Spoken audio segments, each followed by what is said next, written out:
Good evening and welcome to this meeting of the Pitt County Board of Commissioners. I call this meeting to order. Let's have our roll call.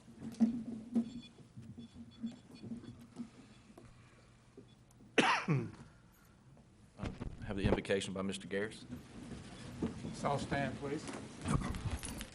Father, we thank you this evening for your many blessings upon us. We thank you for this great community that we live in and the great people that live in this community. Be with us this evening.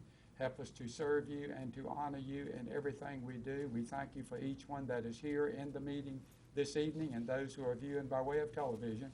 We pray that you might bless each one. Bless us as a board this evening as we deliberate the various issues. Help us to make those decisions that would be best for the people that we represent. These blessings we pray in your holy name. Amen. Amen. I pledge allegiance To the flag of the United States of America and to the republic for which it stands, one nation, under God, indivisible, with liberty and justice for all. Mr. Chairman, thank you for letting me lead the pledge. I wish to say, Saturday night, somebody done stole Old Glory off my front porch. Does it get any lower than that? Now entertain a motion on the approval of the agenda. If you would, form your motion so that we can move the Eagle Scouts up to number one and go ahead and let them get recognized before we move on to the regular business. Yes. So that's it. All right. Let's vote.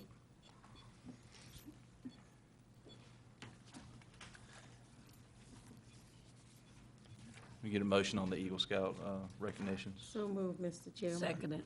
Second.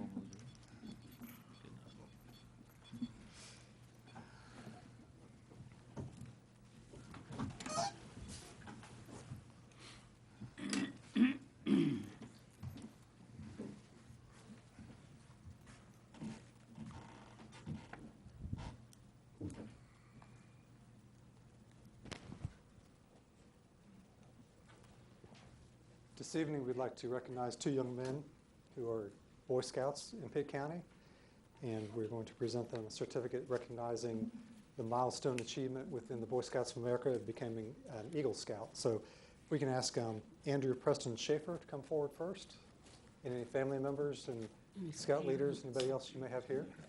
I think his daddy would like somebody to take a picture. We can have somebody take a picture if you like. Our public information folks can take a picture if you like and get everybody in here if you're comfortable with that. Okay. Mr. Chairman, you may read it? Okay. So certificate of appreciation is awarded to Andrew Preston Schaefer for achieving the Eagle Scout Award. For his project, he built and installed 4 6-foot benches around the completed fire pit at the University Church of God. This is presented by the Pitt County Board of Commissioners on this 18th day of May, 2015, and signed by our chairman, Mr. Glenn Webb. Thank you, sir. He'll take a picture using your camera if you Yeah, want if to. you're comfortable with. While he's preparing his speech, you want to say anything? Mom and Dad, do y'all want to say anything? Proud of him. He did a good job. He persevered. He's had very good leadership throughout the whole time.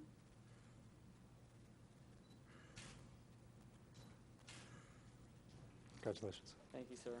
Thank you.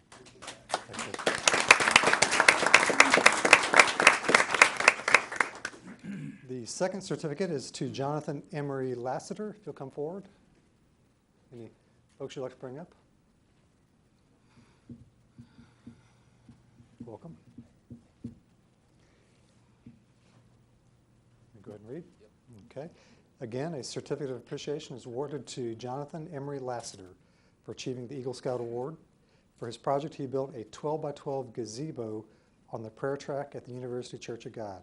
Again, this is presented by the Pitt County Board of Commissioners on this 18th day of May 2015 and signed by our chairman, Glenn Webb. Congratulations. Good job.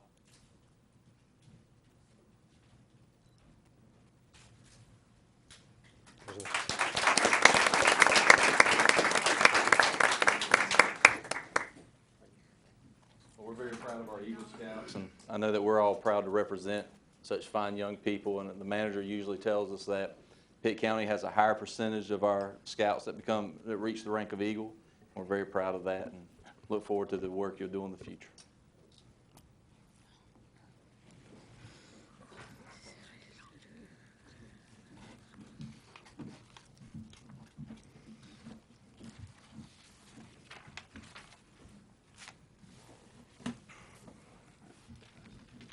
Mr. Rhodes. Thank you, Mr. Chairman. We have one public hearing scheduled for tonight's meeting, and this is concerning an appeal to our addressing ordinance for the county. Since we have some new commissioners and this ordinance is not one that you typically deal with on a routine basis, I want to give you a little background first as to how this came to be. We've had an addressing ordinance in the county for about 20 years now, and several of you were around when we had the rural route and box numbers. This ordinance helped us get into a better mode of getting folks emergency services out of their properties by way of establishing E911 addressing throughout the county. With this ordinance, it also not only dealt with the unincorporated part of the county, but to date, 9 municipalities within the county also have adopted the ordinance. So if you look at the map on the screen, all the communities except for the city of Greenville, all these communities are under the same addressing system and under the same addressing ordinance except for the city of Greenville. Just to give you an idea of how the ordinance and especially the addressing system has been created, we use both the NC-11 north-south corridor along with the generally flowing east-west river, Tar River here in Pitt County, as kind of the axes as we grow our system. In other words, for east-west roads, the address ranges increase as you get further away from NC-11, and for north-south roads, the address ranges increase the further you are away from the Tar River. So that's one way. If you're recognizing large numbers on east and west roads, you know you're a good way towards the fringe parts of the county. Also, other requirements of the ordinance require that through the assignment processes for our E911 addresses throughout the county, these addresses are required to be posted on the home itself. Not only that, in the very rural areas, we have folks that have residences or structures that have been addressed that are down long paths. Not only do you need to have this address on the structure, you also need to post it out at the intersection of the path with the named street. Also, there are requirements as to the size of the numbers and the contrasting between the number and the background on the home. There are penalties that can be accrued as part of this if you are non-compliant with some of these requirements within the ordinance. And in this case, what you'll be hearing tonight is the display of the numbers. We have had an effort through our project, our properties, within our area. Our staff have been out over the last 10 years or so in trying to ensure that folks have their addresses appropriately displayed per the ordinance. Our program has a nice acronym called eSave, and this is the E911 System Address Verification and Enforcement Program. This was kind of kick-started by the fire and rescue folks out in the county, noticing that folks did not have their addresses displayed properly. So we started this program a little over 10 years ago. Through this process, we canvassed over 7,000 structures, and then typically in our first sweep, only about 50% of those properties are actually compliant with the ordinance. By the end of this process, and we'll go through the whole process in a minute, typically we bring that compliance rate up to around 98%. Then we hand it over to our legal staff for further enforcement. Just an idea to date where we've been, the area shown on the map in the light green north of the river. Our first request from some of the emergency services folks came north of the river. They wanted us to get in that area. It also, more rural area of the county, gave us an opportunity to get our feet wet in getting this program on the ground. So the area in green here has already been completed. We've got a couple of areas, one on the far western side, couple actually on the far eastern side near Clark's Neck. Again, the fire chief there has requested our assistance in making sure those homes are appropriately displayed with the numbers. There are also 3 municipal areas, Bethel, Falkland, and Simpson, that we've already canvassed through this process as well. So you can see we've got a long way to go. It does take time and effort to get this done out in the field, a lot of legwork to get these areas surveyed in a timely fashion. So the process that's laid out within the ordinance, and this is, we also have included some courtesy mailings along with this, as well as what's required by the ordinance. When we first move into one of these E-Save areas, typically we have about 500 structures within one of these areas.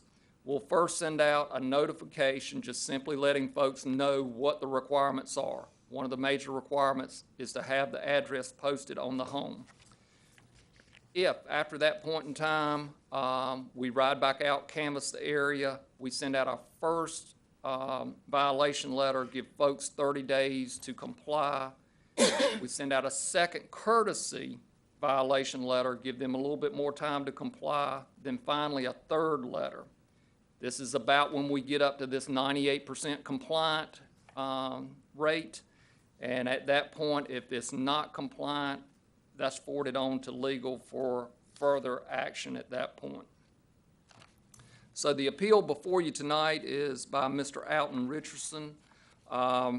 Information in your package includes his appeal request. He lives at 1295 Wyndham Road. We'll show you some aerial photographs in a minute. We have been through the complete E-Save process, notification process. He's received 4 mail notices from our office. He has indicated that he would not like to post his numbers on his house. And just to orient you as to where we're talking about, this is Wyndham Road, which is out south of Falkland Elementary School. And you can see here, this is Wyndham Road, the state road here. This is the path that leads back to 2 homes, the first one being Mr. Richardson's here at 1295. So as required by the ordinance, there would be numbers to be displayed at the intersection of the path here with Wyndham Road. We do have numbers at that location. The other numbers, of course, are required on the home itself here at 1295. At the request of Mr. Richardson, we did go back out after our final notification on April 20th, and again, no numbers displayed on the home at that point. Mr. Richardson had, at that point, also put numbers out in the yard, and you can tell by this photo that we'd had a recent storm, and those numbers were down on the ground at that particular point. So again, no numbers on the home itself. Mr. Richardson went ahead and proceeded with appealing at a staff level the interpretation of our ordinance. Again, did not want to post it on the home.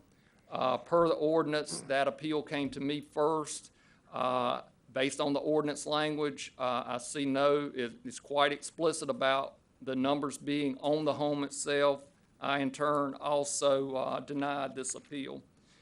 The last recourse is before you tonight in the appeal by Mr. Richardson, and that is to be handled during a public hearing.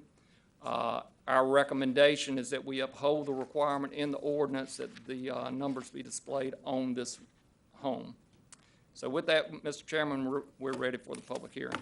All right, I'll declare the public hearing open. Anybody wishing to speak on this, come forward.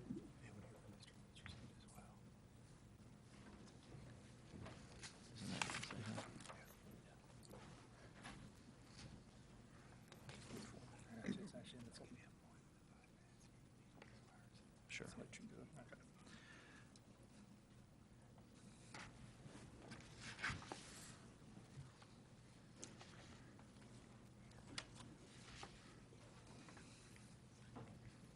You can advance forward or backward for that.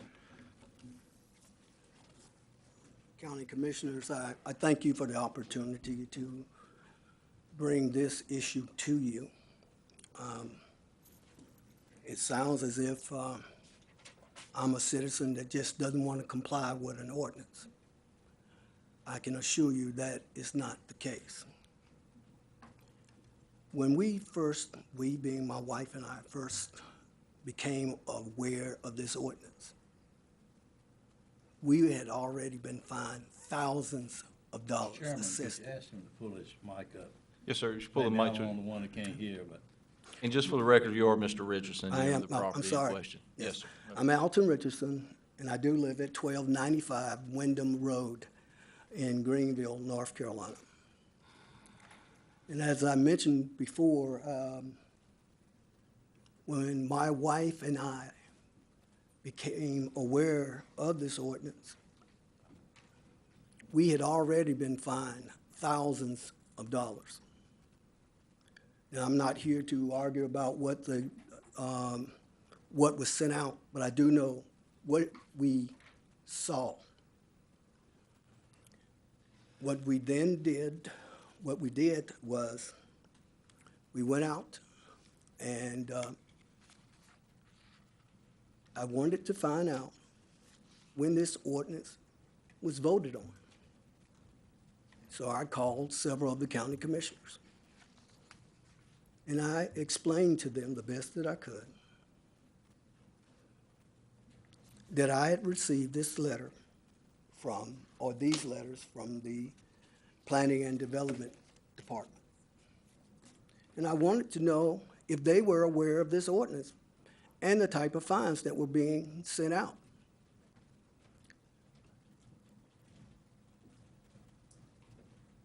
Most of them were not aware. Only one was slightly aware of this ordinance. Now, they said it's been taking place for 10 years. I'm not aware of that. So what we did was try to comply. We had a sign. I placed it on the top step that goes to my front door of my residence. We received another letter that there was a sign on the property, but not attached to the home.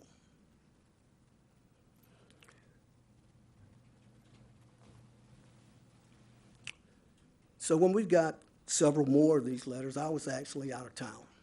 I was with my mother, who was in the hospital at that time. My wife called me, and she stated that we were getting fined thousands of dollars because we're not in compliance with this ordinance. And I mentioned to her, we did put the sign on the steps. So what I'd like to try to present to you tonight is what we have tried to do and how we tried to comply.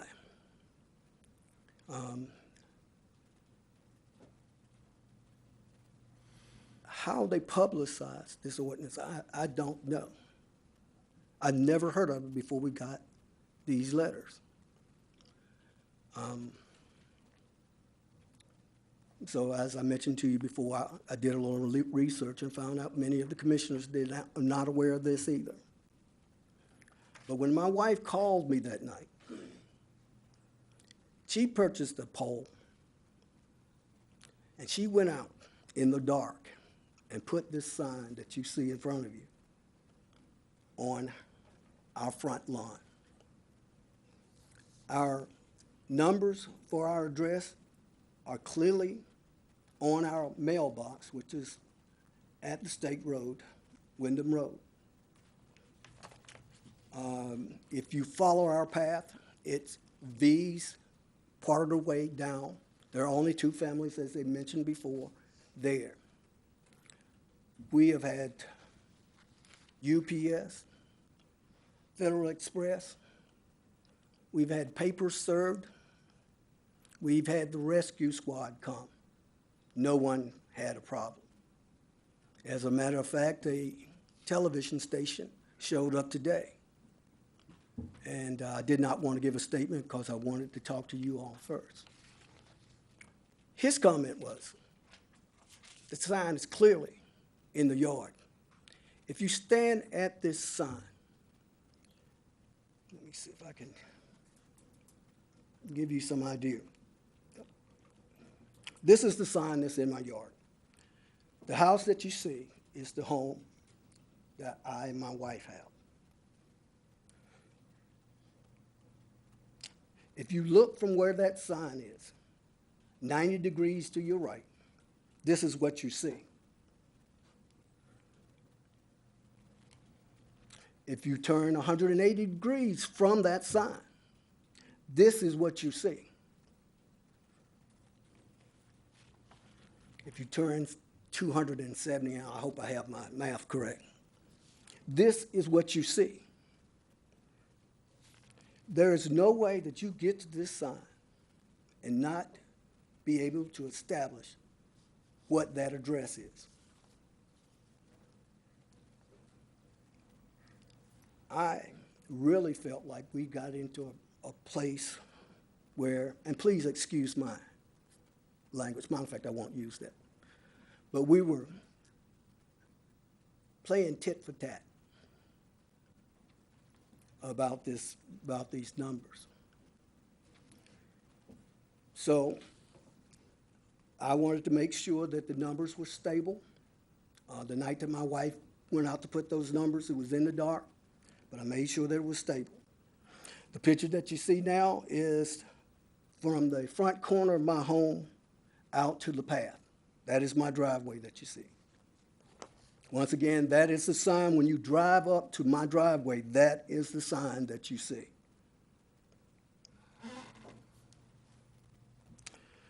So this is the path.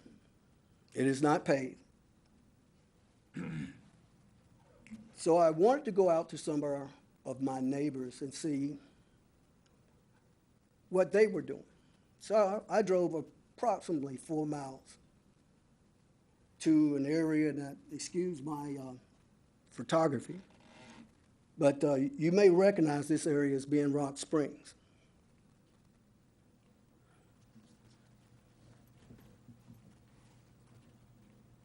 I'm having some problems with getting to the other pictures. Is there someone that can help me with that? Yeah, call. Okay.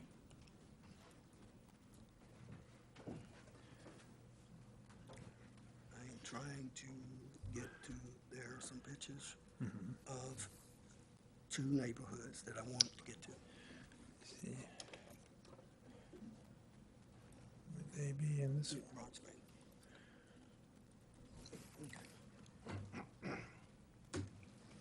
So I went out and looked at another neighborhood.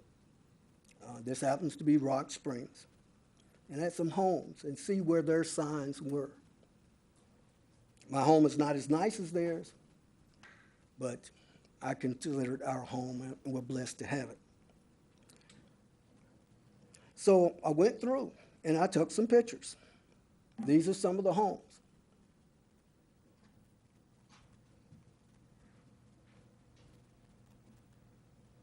These homes did not have letters or numbers on their house. They were out at the street, which is where mine is. They were not in the yard like mine was. So I wanted to bring some pictures to you all tonight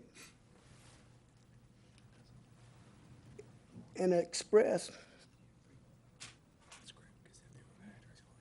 how unfair I thought this would be. That you have fined me over $8,000. That's a threat to me. I have a young lady who is in college, and we're struggling to put her through, but we're going to get her through. And now I have to deal with this issue of tit for tat of $8,000. So I wanted to come to my commissioners and express my concerns about this. This is really not about, can you identify my home?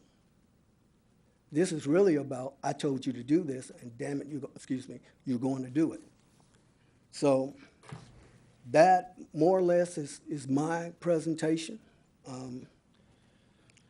Whatever the Board of Commissioners decide to do, when I get that notice, I will do exactly what you all tell me to do. But I did want to express my concern and how I felt that this was not an issue that needed to come to this point. Are there any questions? Thank you. Does anyone have any questions? I have one. You don't live in Rock Springs? No, I don't live in Rock Springs. I go by Rock Springs. Oh, okay. No, But I you live down use a that as dirt- a comparison? Yes. I live down a dirt path. And Rock Springs is in the city? Yes, it is. Not?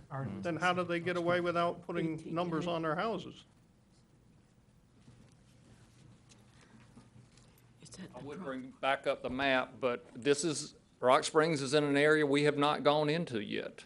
If you went north of the river in the areas that we've canvassed already, there may be about 1.5% of those homes that are not compliant.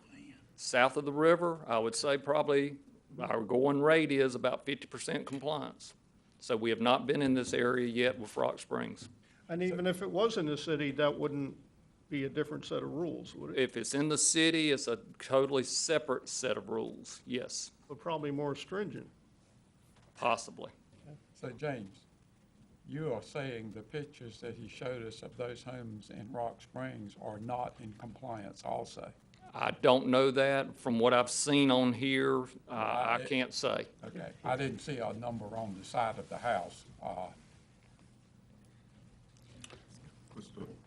Well, what would it take for him to be in compliance according to now, just looking at those numbers, it looks reasonable. Well, what would it take for him to be in compliance? The ordinance states that numbers have to be on the structure itself.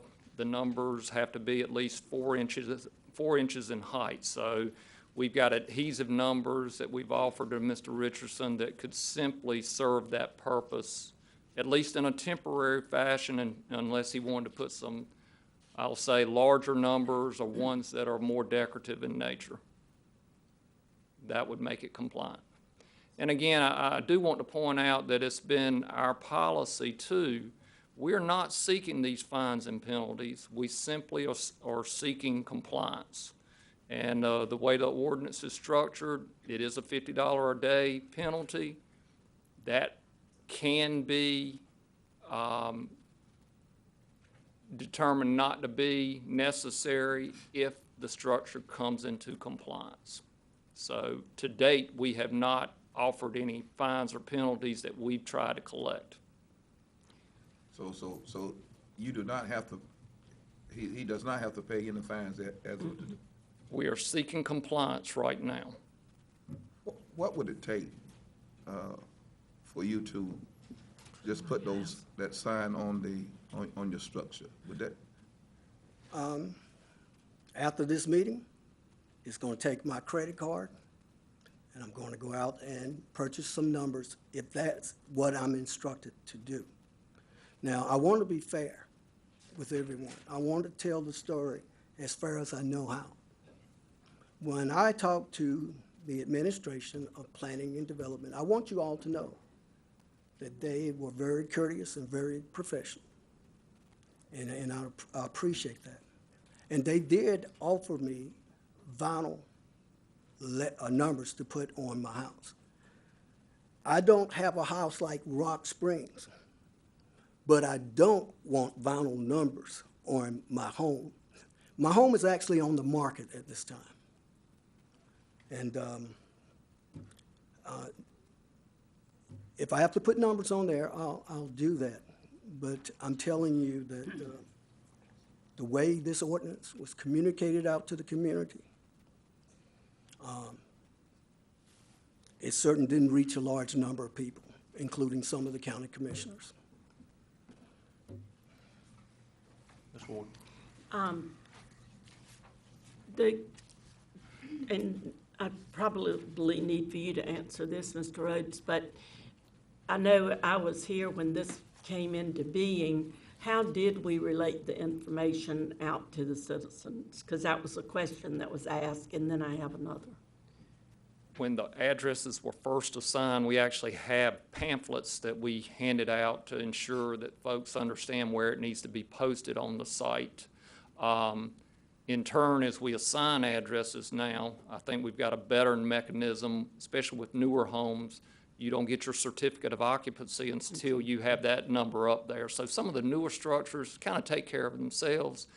We are having, I'll say, a tougher time with folks that may have had a rural route and box number and just had a hard time making that full conversion over, and then folks that may move in and may take down old numbers that were up there, or numbers that may have fallen down within the last 10, 15, 20 years. So we do have again, eSave is our go-to project right now to try to bring the entire county into compliance, but it will take time to canvass the whole county. So what we're really trying to do at the present time is go back and find these that are not in compliance, and there could be many reasons for it happening, and you all have, and Mr. Richardson, I spoke with him on the phone a couple of times, and he was very gracious, and I hope he felt like I was, and to me, what we're doing is, and that really is for safety of the citizens, that it's not because we want it our way or no way. It's kind of what the EMS and the Sheriff's Department or whoever, the emergency people. Two other comments. One, when you have a number at the end of the driveway and the house is right there, it's kind of different from, because I rode out there, and there are numbers on the mailbox on the main highway. Right. But you can't see the house from the highway. So you've got to get all the way up there, almost to where it kind of forks off to the other highway to see the numbers that are out there, so even if you had the signs, it's not like it's at the very end of the driveway. So you would still have to go up that path to find that particular sign. So we had a personal job to do with my husband's farmhouse in Bethel. And he thought he was doing so well. Of course, he didn't read all the fine print and put it on a pole at the end of the lane, but you can see his house clearly from the end of the lane. And then we got a first letter just like you did. And it said, put it on the front door. Well, there are two front doors to an old farmhouse. So we put it on the front door that we enter, but it's not the main front door. So we got another letter, very much like you got. We didn't see it as threatening. We just felt it was saying you're not in compliance yet. So my husband, we now have numbers on both front doors. And when you turn up the lane, as soon as the headlights hit the door, you can see the numbers. So I'm just saying that I think the distance and the fact that you can't see the house from the road may be a problem. But I kind of understand his frustration, and I think probably one of our problems here is, like you said, James, the people who have come into these houses or built houses before you all started taking the new houses and saying you can't, get your building permit or get past inspection until they're on your house. So I just think it's an ordinance, and we don't want your money. We don't want your money, but I'm in favor of all of us being in compliance with the ordinance. So, thank you. May I say one other? Just a couple of Okay, just speak right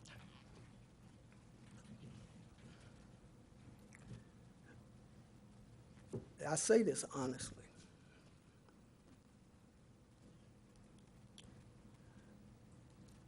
What you just said, not you, any one person, what was said to me was, if I live down the path, I have to apply, comply. If you live in Rock Springs, you haven't been fined yet. You haven't been assessed $1.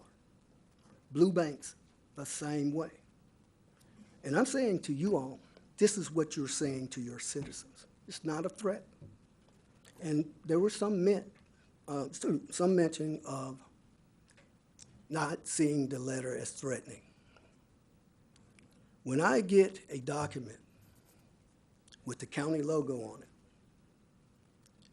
and it says that my family in any kind of way owes you thousands of dollars, I see that as a threat. It's a threat to the financial services of my family. If I paid that fine, I probably would have to jerk my girl out of school. I think and thank you for listening to me, and I will stop.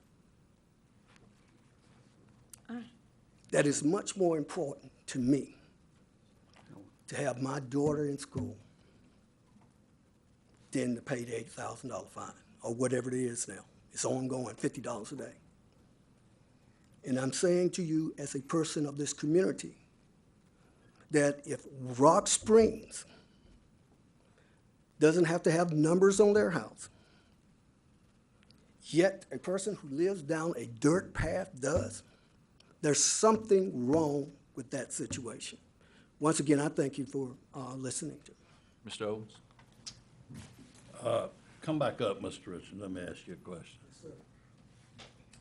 Maybe I didn't hear, but didn't you say at the beginning of your discussion that you first put numbers on the steps to your house? Yes, sir. Yes, I did. It's that very same sign. Are those, that's attached to the building, isn't it?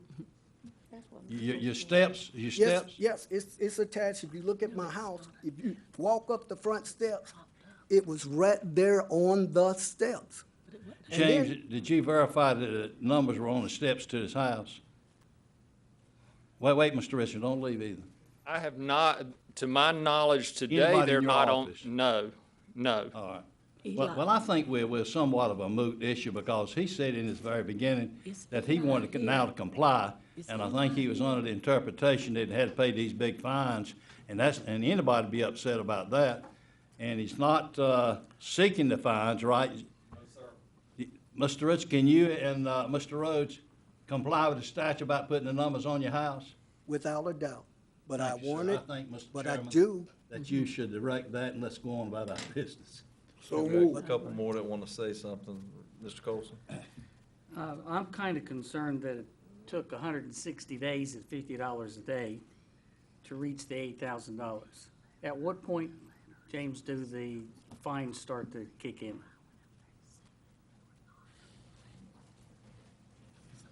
We have worked very diligently with our legal staff to ensure that the way these letters are written, again, we're seeking compliance, but it does mention that fees or fines are accruing at a certain rate. So we're going through the entire process of the 30 days, the 30 days, the 10 days. So it's at a certain point that they are turned over to legal for. But it would seem to me that if a citizen has a legitimate response during a period of, I'm going to say, banting back and forth about what's in compliance and what's not, it would seem to me it'd be reasonable on the county's part not to assess fines. Something that was said earlier is that we don't want your money. The problem is, the way I see it, it's an ordinance. It's going to take at least a majority on this board to forgive this fine, is it not? Okay, second thing that I have is when there is a fine, you mentioned you're selling your property, would that not constitute a lien on a property?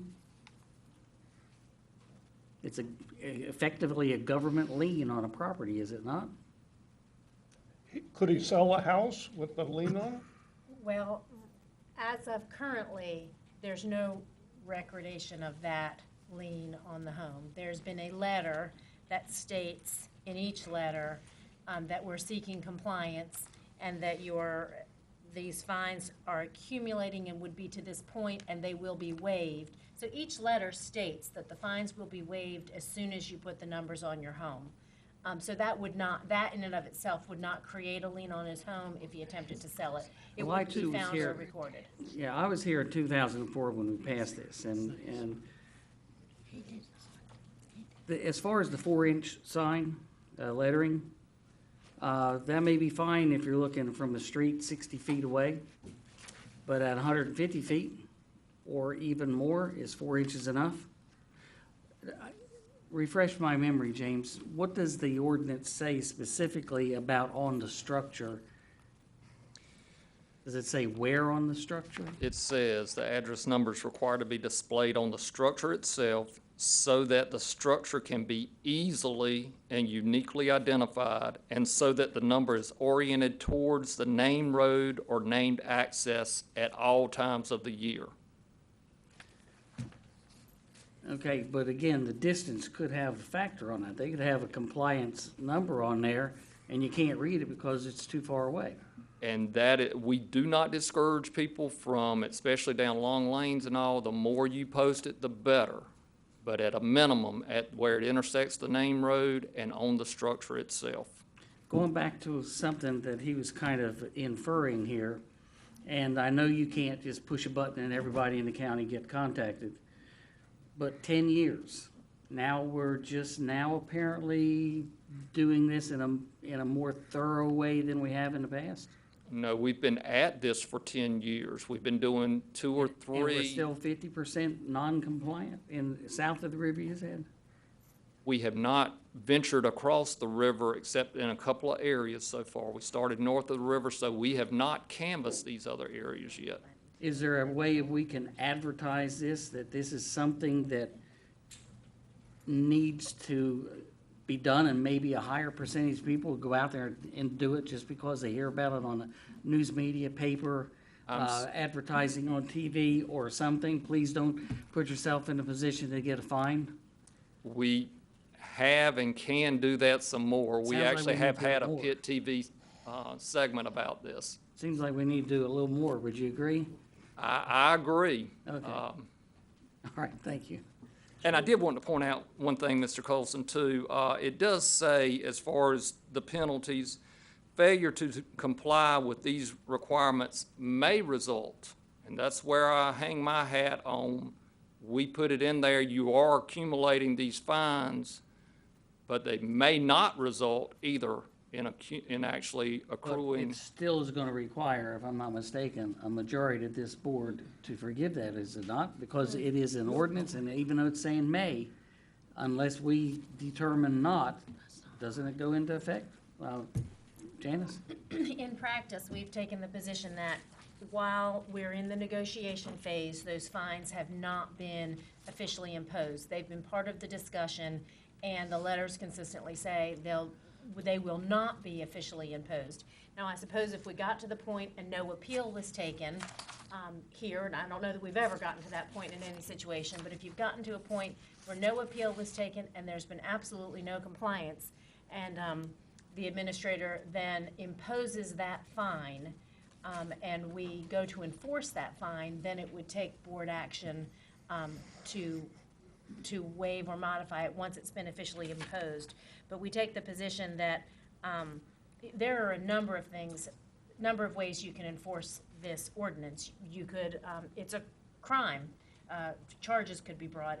There could be civil penalties imposed. But most importantly, we could seek a civil injunction in court. And in this particular case, the letter creates the conversation that at $50 a day, these are the penalties that may accrue, and we're seeking your compliance, and if you comply, we will not then charge you with that fine, and that discretion is with your planning director. And so we have consistently handled every case similarly, such that when there is compliance, there's no monetary Well, consequence. I had a very specific reason for bringing that up, is that 50% of the places south of the river haven't even been touched, and a big chunk north of the river haven't even been touched to get in compliance. And if everybody comes up and appeals to us, it's going to be quite a mess. So I would prefer for it if there was some legal way of letting it be dealt with at James's level. And it has been for the last decade. We've approached over 7,000 structures with this ESAVE project, and this is our first one. So if you were looking at the remainder of the structures in the county, I don't see that you'll have a whole lot of folks coming up here. Well, after But the if you want to publicity give of me this that one, Mike. responsibility, I'll take it. Okay, thank you. All right. Ms. Williams? I have two questions. The first question, I think Mark addressed it, but my next question dealt with, was there a reason for starting in north of the river forest? Well, we have fewer houses, and you could have covered more homes with the ESAVE than you, in the southern part or the other parts of the county than you would have in the northern part of the county. I will say the people north of the river are safer right now. I ain't asked about safe. I asked, was there a Because reason? they are for- 98% compliant with the addressing ordinance. So again, we had requests from some of the emergency providers north of the river in certain areas up there. They wanted us to start in north of the river. So that's where we started, and we kind of grew out from that area. So right, wrong, or indifferent, we had to start somewhere. Instead of just kind of picking all over the county, we've kind of grown out from north of the river. We're now dipping south of the river, as The evidenced here reason you tonight. started in north of the river was because, There were requests by fire, rescue, emergency personnel that they knew there were some structures that did not have their addresses displayed, or even worse, had the wrong address displayed. And we're seeing that quite a lot when we canvass these areas. Letters or numbers transposed. So in some effects, a wrong number can be just as confusing as having no number. And so we're getting those corrected as we go out too. no question. That's the end of my question. Yes, sir, Mr. Chairman. What I'm concerned about is the gentleman stating that he's gonna suffer a lot of harm from trying to comply with this ordinance that has been passed relative to the sign that he does have posted on his home. And a question was asked a while ago, are other subdivisions being guided and treated under the, and approached with the same ordinance?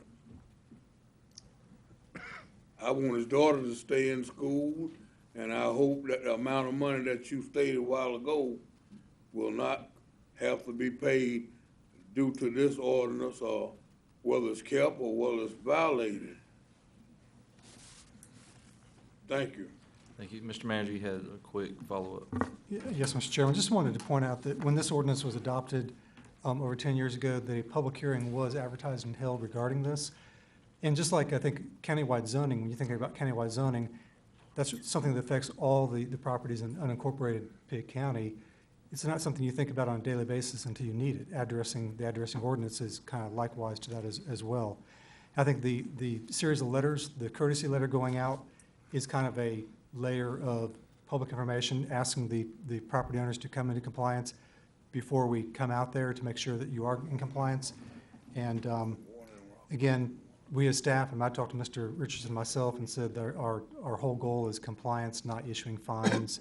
So I just wanted to reiterate that. Thank you, Mr. Manager. Just as a matter of procedure, we'll go ahead and close the public hearing. It seems like there's some issues with the ordinance that need to be addressed. As Mr. Colson said, if your house is 100 yards off the road, I don't think a 4-inch letter, even though it brings you in compliance, is going to make you any safer or be able to seen by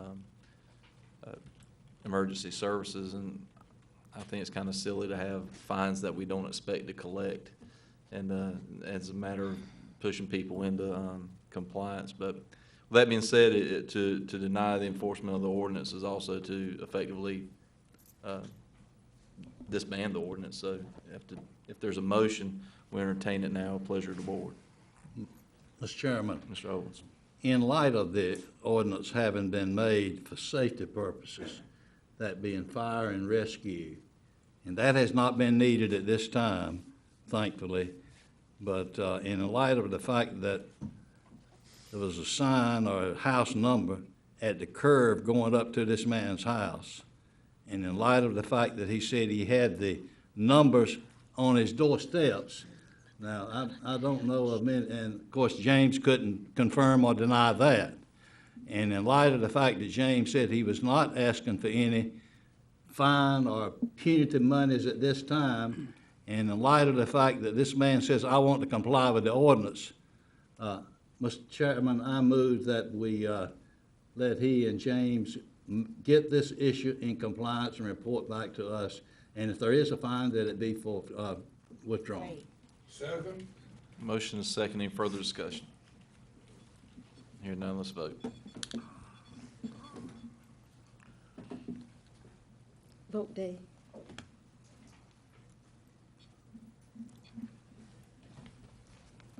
All right, Mr. Manager. Yes, sir. Can I get Dwayne or Shelley to run the PowerPoint? I think we're going to pass out copies first. This item on the agenda is a follow-up from your budget workshops that were held about 2 weeks ago, roughly. And this concerns the revised recommended budget for fiscal year 15-16, which will begin on July 1st. And tonight is not to be a thorough presentation from A to Z of the entire budget, because you'll receive that, not thorough, but a lesser version of what I did on the opening day of the budget workshop on the public hearing night of June the 9th. But tonight is to kind of run through those items that you, as a board, either individually or collectively, had mentioned to us as items that you'd like us to look at giving further consideration to. So the PowerPoint before you on paper copy as well as on the screen for the viewing audience. Again, we are looking at the budget for the new year, July 1, fiscal year 15-16. The total recommended budget, revised recommended budget as it stands today is $223,711,063. At this point, the property tax rate still remains unchanged at 68 cents.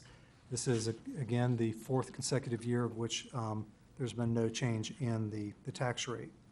As you recall, on the opening day of the workshops, I'd recommended a budget of $222,769,246. In terms of revised revenue, in terms of giving you a review on that, there were several things that we had identified during the course of the workshops.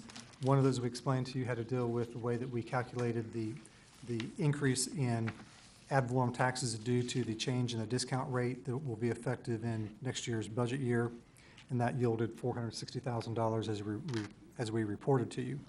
The other thing was we had increased the sales tax from a flat 3% to 3.5%, so we increased it 0.5%. That yielded a little over $75,000.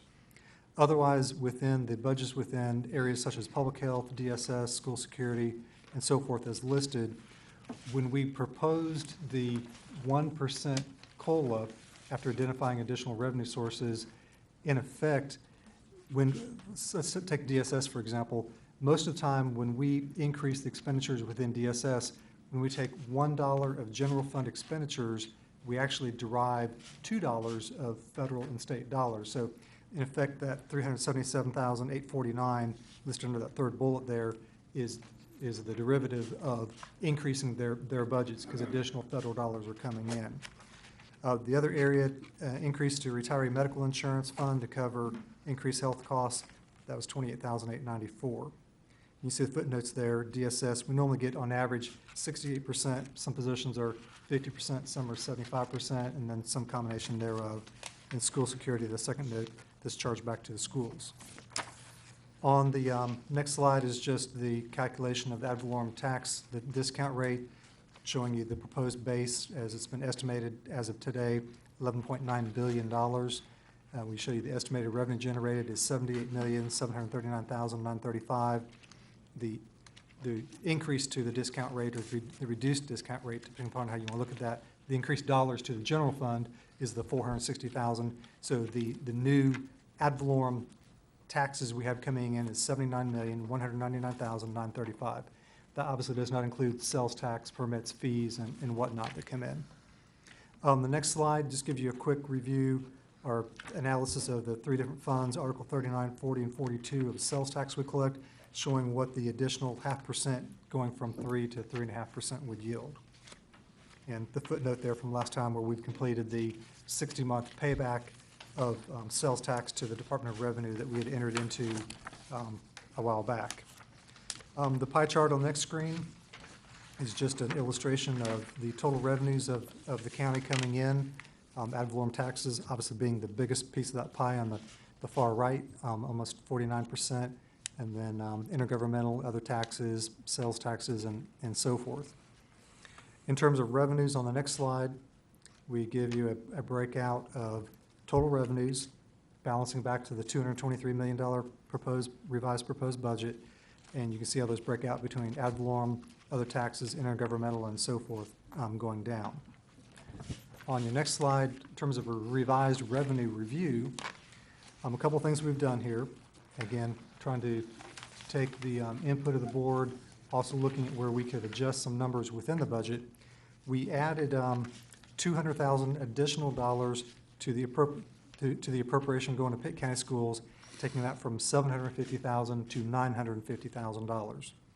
We added to the Sheriff's Department one additional gang deputy. I believe my budget had recommended one position. This is a second. The sheriff actually had requested 4, but this will give him 2 with this additional deputy being recommended.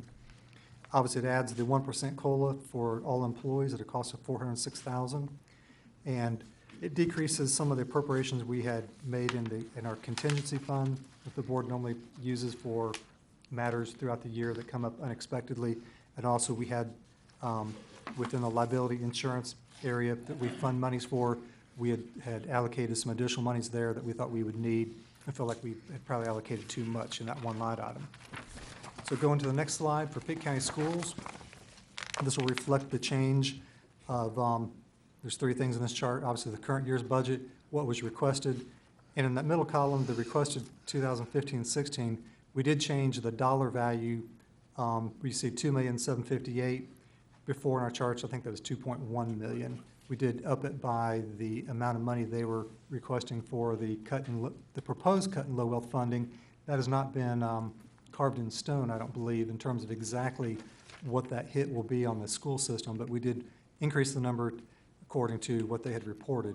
Then the last column is my recommendation, moving from $750,000 additional appropriation to $950,000. So they would have, when you include the current expense, the capital 1, 2, and 3, and the rent, you'd have a $37,276,287 appropriation, represents 2.62% increase for Pitt County Schools. No change with Pitt Community College.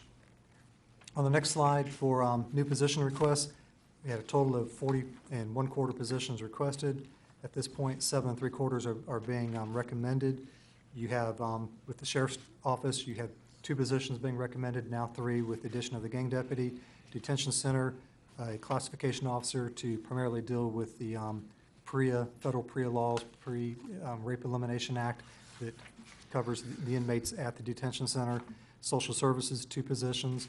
Public Health, 1.5, and then Planning, a 1/4 position.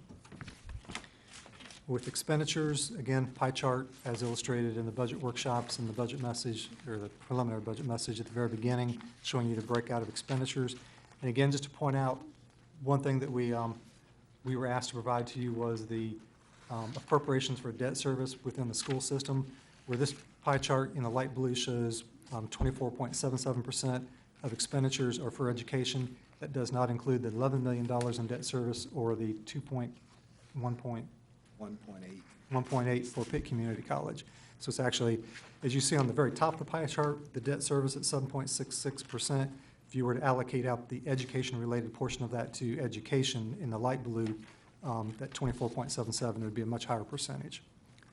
Again, on the next slide is just the breakout of the $223 million revised recommended budget. On the next screen, Detention Center E-Block. It's recommended at this point to delay the opening of that.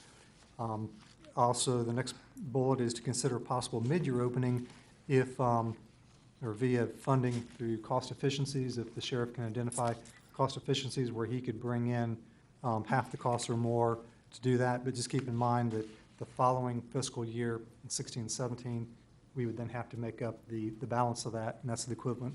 If he were to identify half of those costs, about $700,000, you'd have another $700,000 in July 1 for a full year's budget, and that's the equivalent of half a penny, or the full penny would be the equivalent of a full year. On the next area, next slide, multi-year pay plan for sheriff's personnel. There is sentiment expressed to look at the possibility, or not the possibility, but to come up with a plan to increase the salaries within the sheriff's budget areas, and interpreted that to be both detention and sheriff's office, the two different cost centers. So the plan is a 3-year plan. It's broken out for, obviously, year 1 would be the year coming up, beginning July 1 for 15, 16, and then year 2 and year 3 as they roll out. So year 1 would be comprised of the following, and you're going to look at this, and a lot of things I've got listed here are the things we've already discussed, but that all employees are getting, as well as the sheriff's office, and there's some things in here that only public safety employees are getting. The pay for performance, which is merit pay in essence. It's based upon your performance, based upon your individual evaluation, will either be a 1.2 or 2.4% increase. Market adjustment of 1% across all employees. So those first two items, all employees in the organization get, including whether you're sheriff's office or detention. The third bullet there would be the reinstatement of certification and incentive pay program, up to 48%. Only the sheriff's office and inspections would be eligible. At this point in time, all inspectors are up to where they need to be. There's, from what I understand, there's no inspectors who would be eligible. The fourth bullet, again, would be exclusive to public safety employees, those who are non-exempt and work shifts. And that would be to be paid 6 days paid holiday leave if you work a holiday. And then the last bullet, as we explained to you, this is the year in which we will, beginning the July 1 year, we will be examining the sheriff's technical positions, and we're proposing to look at all of the sheriff's positions in the year 2 study and bring those back to you and share with you the results. Normally those results are individually shared with each department, and then HR will share them with me as well. Appeals come to me, and then eventually it rolls to you during the budget. I'll make a recommendation either for a position to be upgraded or downgraded based upon its results. What we're recommending or we're planning to do would be to bring back the study results to you, all the positions within detention and sheriff, share those with you, and then depending upon what the results of the study are and how you direct us, that would then roll into year 2, which would be on the next screen. So year 2, we would continue, well, we would have the first bullet, most important, we'd have the implementation of the study outcomes, whatever those may be, whether increase, stay the same, or more than likely to be an increase of some sort based upon what has been expressed. Hopefully we'll have the continuation of pay for performance, assuming there's enough growth in the tax base to do that, continuation of the incentive certification piece, continuation of holiday pay, and then evaluating the possibility of another COLA or market adjustment depending upon the January to January CPI index.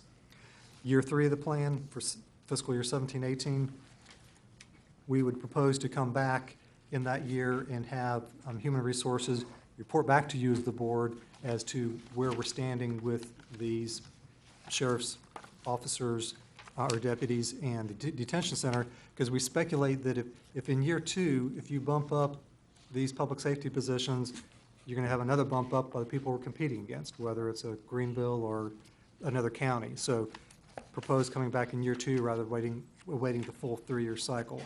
And then the other items on there are just a continuation of the things that have been put in place, proposed to be put into place for July 1.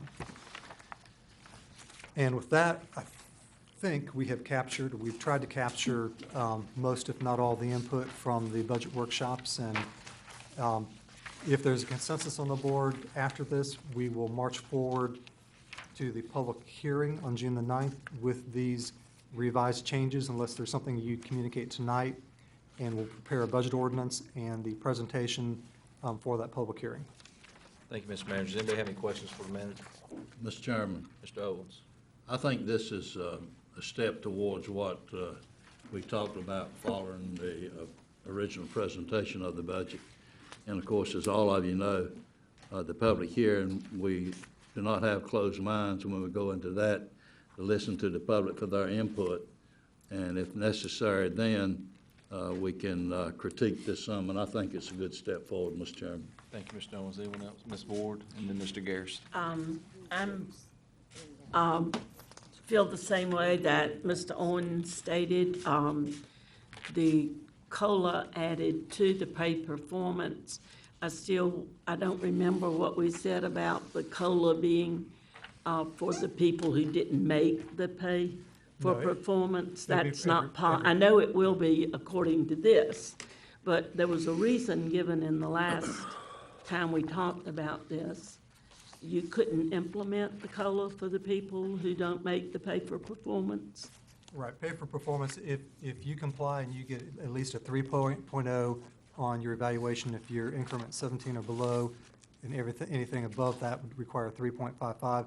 But again, a 3.0 is you're meeting basic job expectations. I Even a understand that. 3.55, if you've been here a good period of time or you're brought in higher on the salary scale, again, a 3.55 in essence really is meeting basic expectations based upon your salary level and where you were brought in. Okay, well, that really wasn't my question, but I do understand. I think I knew the answer anyway. When you're talking on year 3, the last slide that was up there, when we say the updated evaluation of positions will be compared to market, are we talking about comparing sheriff to sheriff or sheriff to city police departments and town police departments, or what does market mean? Normally, we compare county-type positions to similar-sized county-type Right. positions. But we do take into account situations, and you'll see it on the table we present to you, like the city of Greenville as municipality, for comparison purposes, would be on there, but we don't always, well, we can't always benchmark ourselves against Greenville. Municipality exists to deliver a higher level of service, and I think you'll find across almost all the functional categories or job descriptions of the county, if we compare our comparable positions to municipal government, almost It's across almost all of higher. them, they're paid more. Okay, thank you. Mr. Garris? My observation was on the Malta plan to analyze salaries, pay for performance, the classification study. My concern here is that we use the same basis for everyone. Now, under our current classification system, we use the same basis for everyone because we compare against our comparable counties. If we shift that for one group, and I don't care who the group is, if we shift that for one group so that they are measured against a higher base to get their salaries up, then we need to be using that same base for all of our other employees. For example, at the county, we have around 950 employees. In social services and the health department, there's about 370, and their salaries are evaluated on the state level. When we do a classification study, we don't include them because the state includes that. The sheriff's department has about 325 employees. Now, if we evaluate the sheriff's department employees on a basis, then we need to evaluate the other 247 county employees on that same basis, because the sheriff doesn't just have deputies and detention officers, he also has clerks, accountants, and personnel folks. And if we're going to be evaluating that group on a higher basis, we need to be thinking about the other 247 county employees and treating everyone on a fair and equitable basis. So when you do that classification, that's what I'm going to be looking for. That all, Mr. Garris? Yes. Thank you, Mr. McGlaughlin. Thank you, Mr. Chairman. My comments are somewhat like Mr. Owens. I certainly want to thank the manager and our fiscal director for looking at our employees, our hard-working employees throughout the county, and giving them 1% COLA, which add, my understanding, Dwayne, that add to the base salary of employees. And I think this is a plus in terms of attracting more employees, potential employees, to this county for jobs. So, and then we never had a tax increase in 4 consecutive years. So I think this says a lot to the management of this county. So I think we're moving in the right direction, Mr. Manager, and I certainly applaud what we're doing. Thank you. Thank you, Mr. McGlohorn. Mr. Colson. I'm a little bit concerned about the sheriff's getting an additional deputy. I'm sure he's appreciative of one more is better than no more. But his original request for, and the principal category was for these deputies to be used to, I'm gonna say, interact with gang violence, gang groups, so on. He asked for 4. Now, didn't we just give social services 31 new people? And they want 2 more? I understand that 68% of the money for the social service position is state and federal, it's federally funded, but it would seem to me that 1 more deputy, and I'm not even sure 2 is enough. He may need really to have 4 in order to really make it effective. So I think from our perspective, we're trying to micromanage and tell him, okay, well, you can't have 4, but you can have 1. How about if I talk about the school system and the county and the community college? We've got a request for $27 million in there. If a question was posed as every one of the projects, 38 projects in the school system, how many of them would not get done if 2% of the money that was going to that category was taken away? In other words, we could actually address the $500,000, and we could make an argument, I could say that probably none of those would end. In fact, if you look at how the numbers, it says estimate. How many times do they underestimate? Estimate. How many times do they overestimate? I would be willing to bet that all estimates are rounded up and very few, if any, are ever rounded down. So I think there's money to be saved. Now, I know that that would be borrowed money, and it's not really quite the same thing, and those monies wouldn't be borrowed to be able to pay for these, but my point is I think that we need to be very careful, and if I could ask the sheriff to come up for a moment, because I really want to pose that question about the gang violence. And we have not colluded. I've not talked to the sheriff at all about this, but my question is, Sheriff Neal, you asked for 4 positions for the gang violence. Yes, sir. If you only have 1 position, will you be effective with that? No, sir. What would you do with that extra deputy? I will try to find out how I'm gonna take that 1 deputy and do a 4-person's job. The effectiveness of them working together as a unit and gathering information, it'll just be if something feels good, we'll have a position. That we say we got a gang intelligence person is probably not as effective as it could be. We had that before. Would two deputies being assigned to that be better than 1? Yes, sir. And 3 would be better than 2? Yes, sir. And 4 you've analyzed as being adequate, and quite frankly, and you heard my spiel the last time, I feel so strong about this. Gang activity and violence in the county needs to be addressed. It needed to be addressed 10 years ago. I think the first time this came up was around 2002 when I was sitting on the board of commission. I went back and looked at some of the old notes, and I'm pretty sure that was the actual date. It might have been 2003. And I made some statements then, very, very strong, that we needed to interact. Have gang activity, has it gotten better or worse in the last 10 years? Worse. Has it gotten markedly worse? Tremendously worse. So my point is, I don't think we are doing, by micromanaging and saying you're only going to get 1 position is enough. Quite frankly, I think we need to find a way of being able to address that. Find the money somewhere. Surely, just as I used the example of the school system, if we took 1% out of some of the other places, if we didn't fund additional positions with social services, the last report we got from social services is that they were catching up on their backlog. And if they're catching up with 31 additional people, at some point, it would seem that they're gonna actually have a surplus of people for available work. I would much rather see that money spent towards an additional deputy or more deputies. I would like to see the full funding of those 4 positions. That's all I have to say. Thank you, Mr. Colson. And that, Mr. Hammond. if I can add to that, that's basically, we're starting a new division, we're starting a new direction of investigation, we're tackling a new animal out here that we need to go after. We need to go after the gang members, and one person is gonna be a title with a name on the door, and for him to be efficient, I don't know how I would do that without having to pull from other areas, and I don't have any fat nowhere to pull from. I mean, I would appreciate the position, but would it be effective? Probably not. Thank you.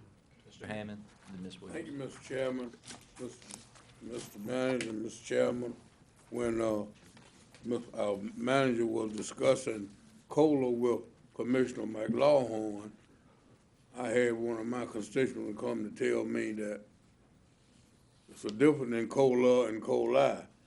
She said COLI is a cost of living increase, and COLA was a cost of living adjustment.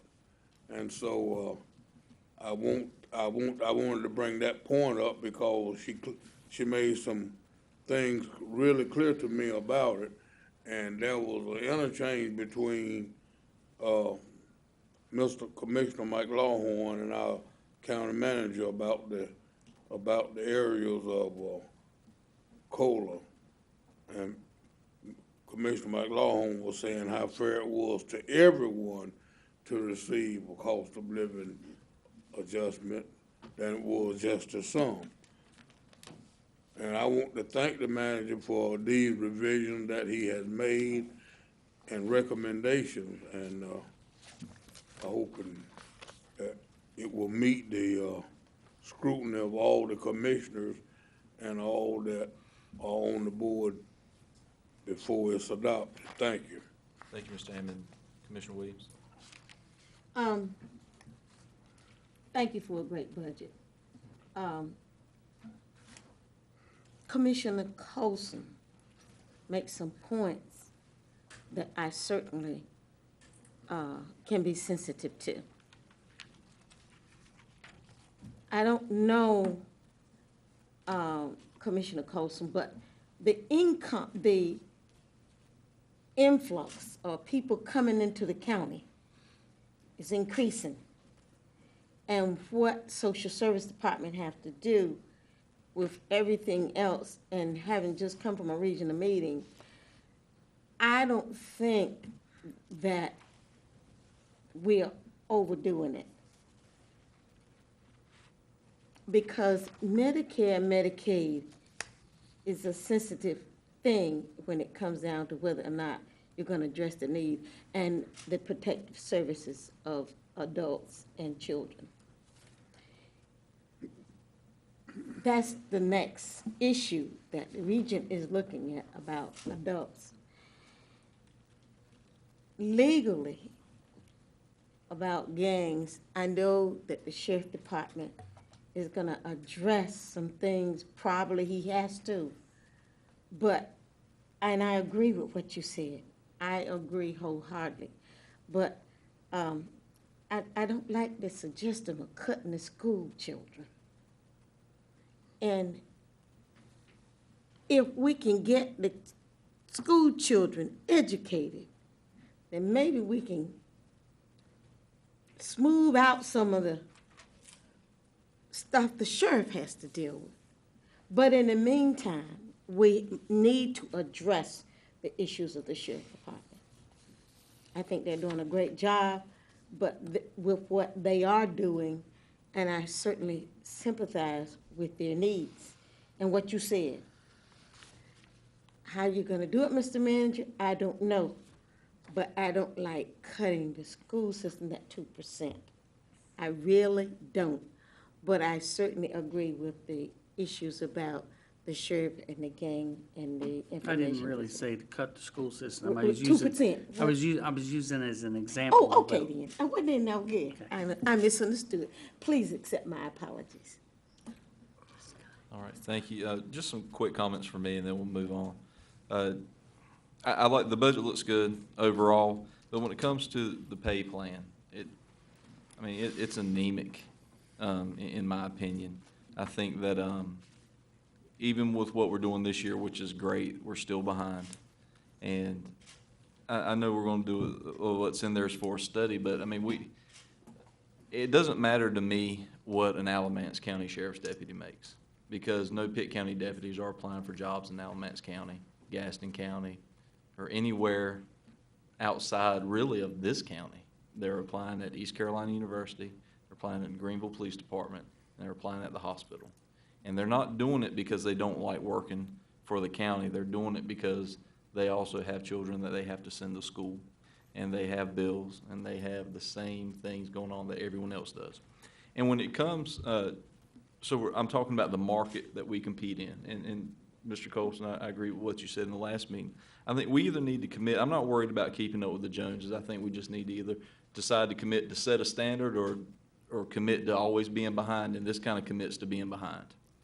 And because, as you mentioned, there may be other studies from these other places, so we either need to commit to getting ahead and getting our people to where they need to be, or we just need to tell them, accept it, that we are saying that we are going to be behind. And that's what this will do, is just say we're going to be behind. They deserve better. We deal with the same people. When you're talking about gang members, I spend, in my current assignment, the better part of every day I'm at work dealing and talking to gang members. And most of the time sitting down at the jail with them because they've been arrested, not just by me, but they have pending charges from the sheriff, or vice versa. They picked them up and I had pending charges on them. So it's not that the boundaries don't matter in what we're doing, but what's happening is, and as far, we can give him 10 gang positions, but he can't fill them if he can't retain deputies. And you can't put rookie officers in these kind of positions because they don't know anybody. And it takes experience. And as the current generation of people who have stuck with us phases out, that new generation of people who only stay in jobs for 3 to 5 years are not, even in law enforcement, they're not going to remain loyal, and they're going to be working with me downtown instead of working out in the county. And that is what this is going to do. And we have to be prepared. And I agree with Jimmy. I think we should compare all of our employees in the market that they compete in. And again, I don't care about Alamance County as far as what they pay employees. I think we need to decide whether to be standard setters or always coming from the rear just to say, hey, we did a little something, hang on. That argument isn't going to work very long, especially if you study any of the Generation Y stuff with these kids that are working for us now. The ones that started 5 and 10 years after I did, they will not stay. They don't care about the pension. They don't care about the 401k.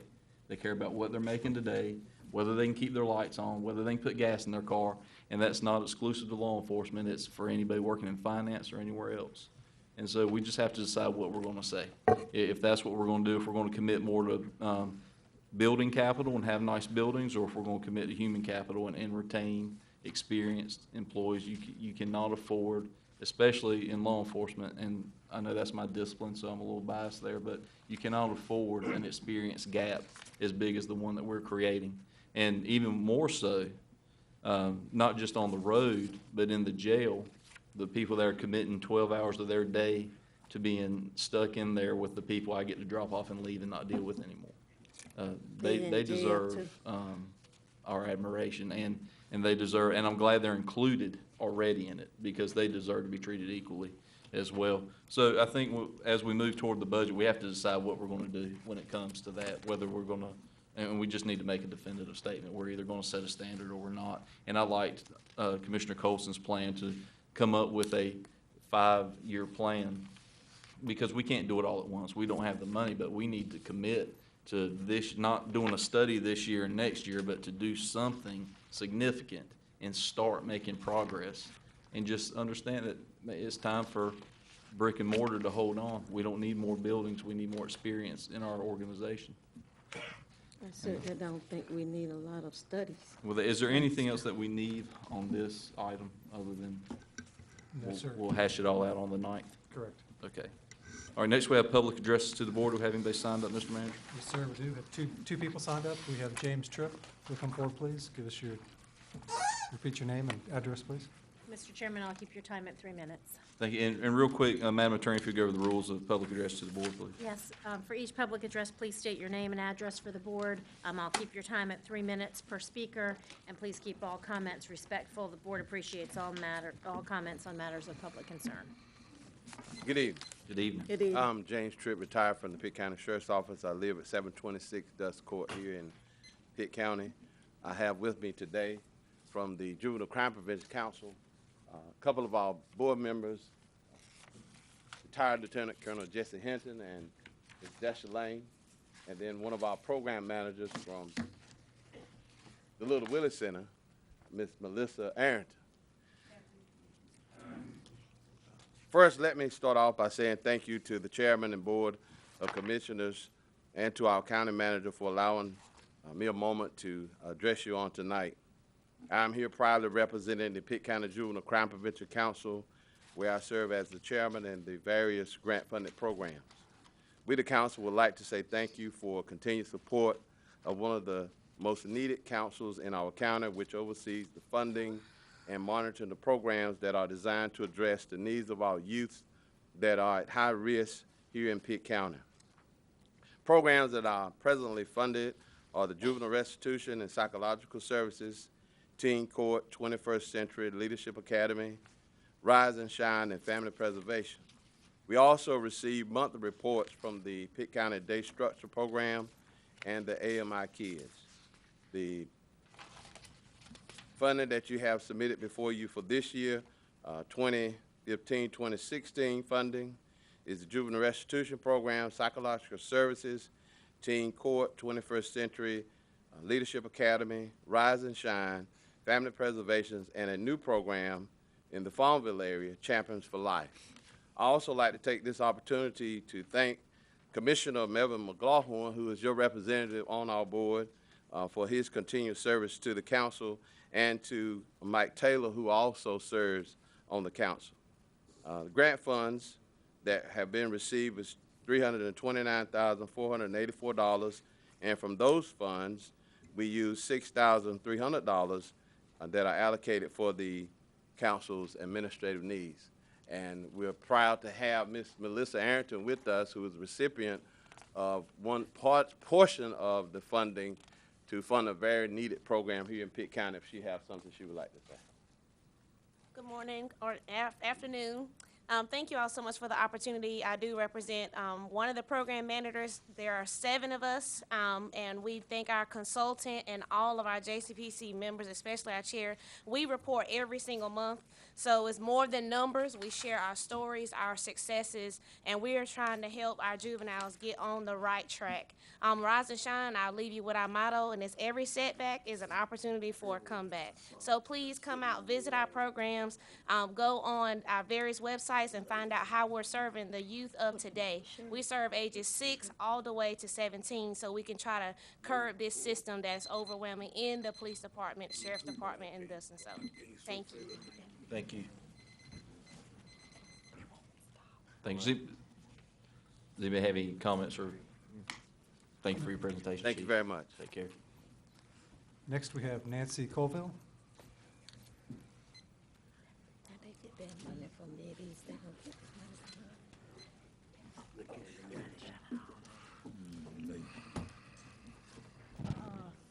Good evening. My name is Nancy Colville. I reside in Greenville. And I'm here tonight to express my opinion and concerns about the budget. I was encouraged to see what the manager presented. I fully support that. But I also want to say that first and foremost in the mind of everybody that I talk to, certainly my mind, is to have a fully funded, good sheriff department and police department. I live in the city because of the unrest across the nation today, from day to day. We are asking these men and women to go out there between us and whatever comes our way, whenever it comes. We don't know when. It happens in big cities, it happens in small towns. There's violence everywhere. So we need to have the best, and to have the best, you have to pay them. And I agree wholeheartedly with Commissioner Golson. We need to bite the bullet and do this. And along that same line of services almost is the school system.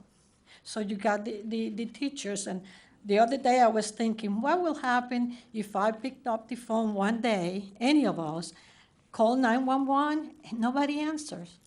What would happen if we send our children to school? The teachers are not there. We need to put it in perspective. And yes, we are obsessed with having nice buildings in this county for some reason. And it kind of needs to stop.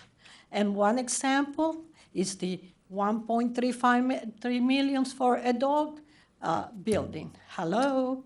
We cannot afford to fully fund the sheriff or the schools, but we can afford a 1.3 million for the dogs?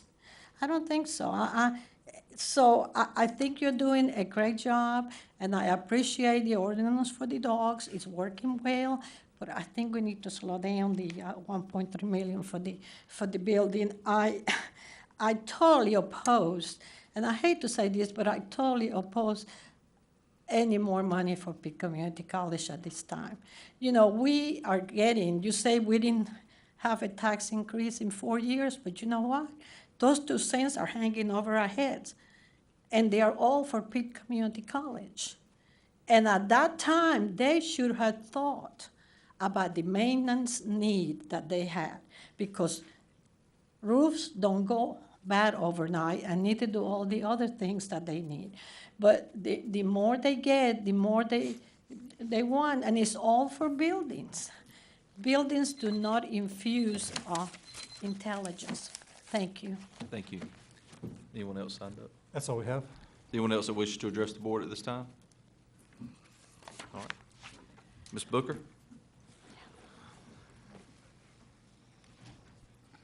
Mr. Chairman, everyone having read this report thoroughly, I'm sure, and has digested it all, I move we approve it. I second. Ms. Vogt? Mr. Chairman, can Ms. Booker present 4 slides she's got just real quick? Just, these are something new she's put together. Should just take a moment. Sure. It won't take but just a moment.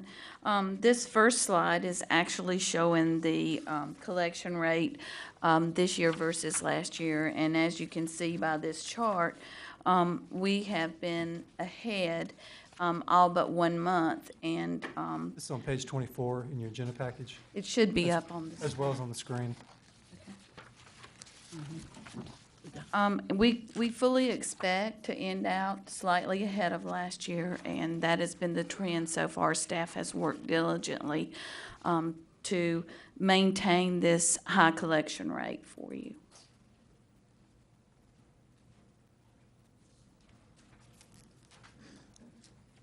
This next one showing is the real property tax collection rate by fiscal year.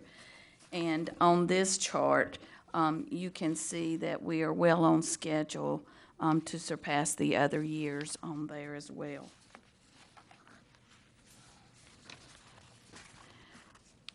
This next chart is the uncollected property tax levy. And always you will see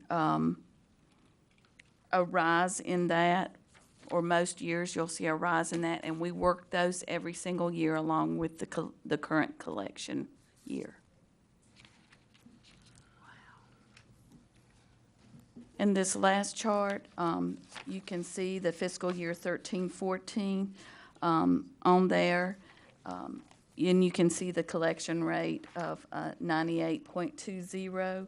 And we fully expect to exceed that, even with the tag and tax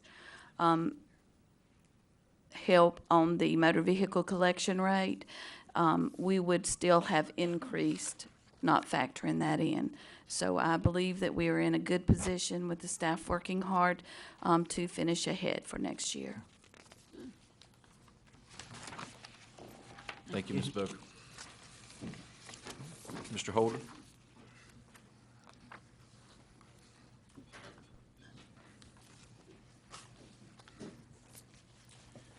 Mr. Chairman, Commissioners, very quickly, the next item you have before you is the monthly financial report for the general fund as of April the 30th, 2015. Just a reminder that we have past 10 months of fiscal activity, which represents approximately 83.33% of our fiscal year. Pleased to report that through those 10 months, we've collected our revenues at a rate of 84.8, almost 85%, and have spent just over 80% of our budgeted expenditures. As you compare our current fiscal year performance to last fiscal year, it is very comparable, and you'll recall that we were successfully able to add to fund balance. We do anticipate being able to add in a similar fashion to the prior fiscal year with our fund balance. Thank you for your work. Is there a motion on this? Motion to accept. Second it. Ms. Booker?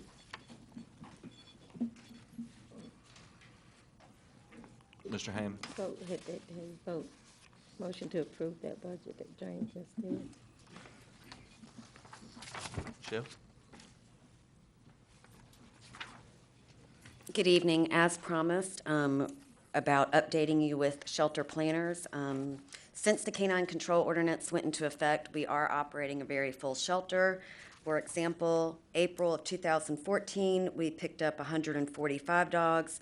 April of 2015, we picked up 198 dogs. So that's just a taste of our increased volume. So the shelter is full just about all the time now.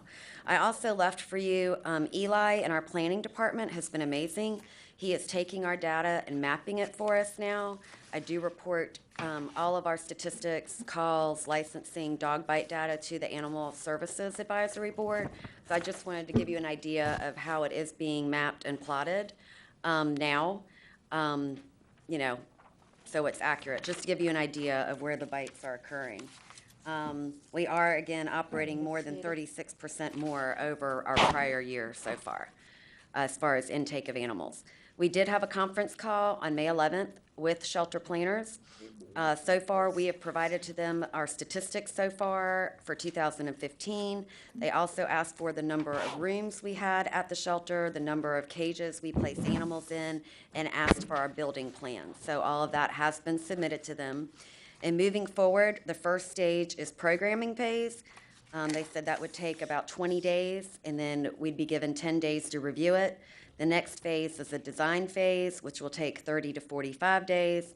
The next would be design and development, 60 to 75 days. And lastly, construction development, 60 to 75 days. We did discuss during the call that the preliminary projected construction cost would not to exceed the 1.5 million. And so we did discuss that during the call, and they understood what budget we were trying to stay within. So that's our update. Like I said, we've submitted everything that they've asked for thus far, so we're waiting for them to give us back to us for review. Thank you. Is there any questions for Michelle? Thank you. Do we need a motion on this? Mr. Chairman. Yes, sir, Mr. What do you Owens. contribute your less bites to? Well, actually, I did want to, also planning read has that. worked with me. It depends on how you look at them. I do think the Canine Control Ordinance is helping in that we're now able to respond and go ahead and get the stray and roaming dogs off the streets. So I do think that contributes. And they did analyze all of our 2014 dog bites. In the unincorporated areas, our total bites per 100,000 persons in the unincorporated areas was 149.96. The municipal was 114.89. They also, in case anybody's interested, have also broke it out between north of the river and south of the river, and I have that as well. So on property for unincorporated bites per 100,000 was 79.19, municipal 61.58, off property for unincorporated was 47.18, and municipal 39.52. So if you look at the number of bites, it may seem that the county's lower, but if you break it to the per 100,000 persons, unincorporated is actually higher. You number how many new employees did you compile that from? Actually, we provided the data, and Eli, who's a genius in planning, helped us do all these statistics and is mapping them. And just, I know the per 100, but how many actual bytes, I mean, just the raw number, how many bytes were there in the unincorporated area? In unincorporated, we had a total of 89. Okay, thank you. Which was 41.59% of the total. And I can share these with you through email or hard copy if you want to look at it further. Thank you. Mr. Manager? Yes, Mr. Chairman. A few things on the manager's report. Next meeting dates, the dates are correct, but the times are incorrect. Your next meeting date is June 1st, but it's 9 a.m. versus 6 p.m. June 15th then is your third Monday, and that begins at 6 p.m. Your public hearing on the proposed budget for fiscal year 15-16 is June the 9th at 7 p.m. Want to report back to you during the budget workshops. We did talk about the Blue Cross Blue Shield employee health plan as well as the health plan for our retired workers. There was a suggestion to have those current workers who are 65 and older transition to a Medicare supplement. Blue Cross Blue Shield has put in writing to us that they would not be eligible to move to that our plan is not structured that way, and I just want to report back to you that that's what they're telling me. How convenient. One other item that's not on there, the Council on Aging has asked me to make you aware they'll be holding a reception for Diane Scalco, who is the current director, who is going to be leaving the Council on Aging for another job opportunity. This will be held at the Council on Aging on Thursday, May the 28th, beginning at 3 to 4:30. This is a floating reception, and if you're interested in going there, trying to get a head count. So if you'd let the clerk know, we could call that in. And that's all I have, Mr. Chairman. Thank you, Mr. Manager. Motion on the consent Motion agenda. to approve. Second.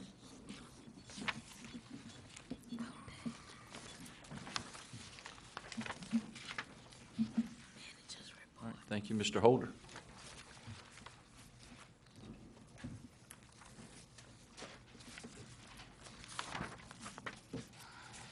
As the board is aware, and as we have previously had presented to you, we have been approached by both Pitt County Schools and the Pitt Community College for capital funding requests. What we will be presenting to you this evening are those requests that each of those boards have evaluated and deemed as being in immediate need of attention from a capital funding standpoint. Just a reminder to the members of the board that statutorily we do have responsibilities for capital funding of both our public school system and our community college. You'll see a collection of different funding requests, and each of the systems is present, and they will jointly present as a part of this overall presentation. Just to begin, I'm going to look at both requests. The original planning request that we were looking at for Pitt County Schools was a $25 million of identified capital projects. When we look at the Pitt County Schools' available funding sources, we have Article 46, which is our quarter-cent sales tax. For planning purposes and philosophically, this county has looked at a 2/3, 1/3 allocation of your quarter-cent fund, with 2/3 being allocated to the public school system and 1/3 being allocated to the community college system.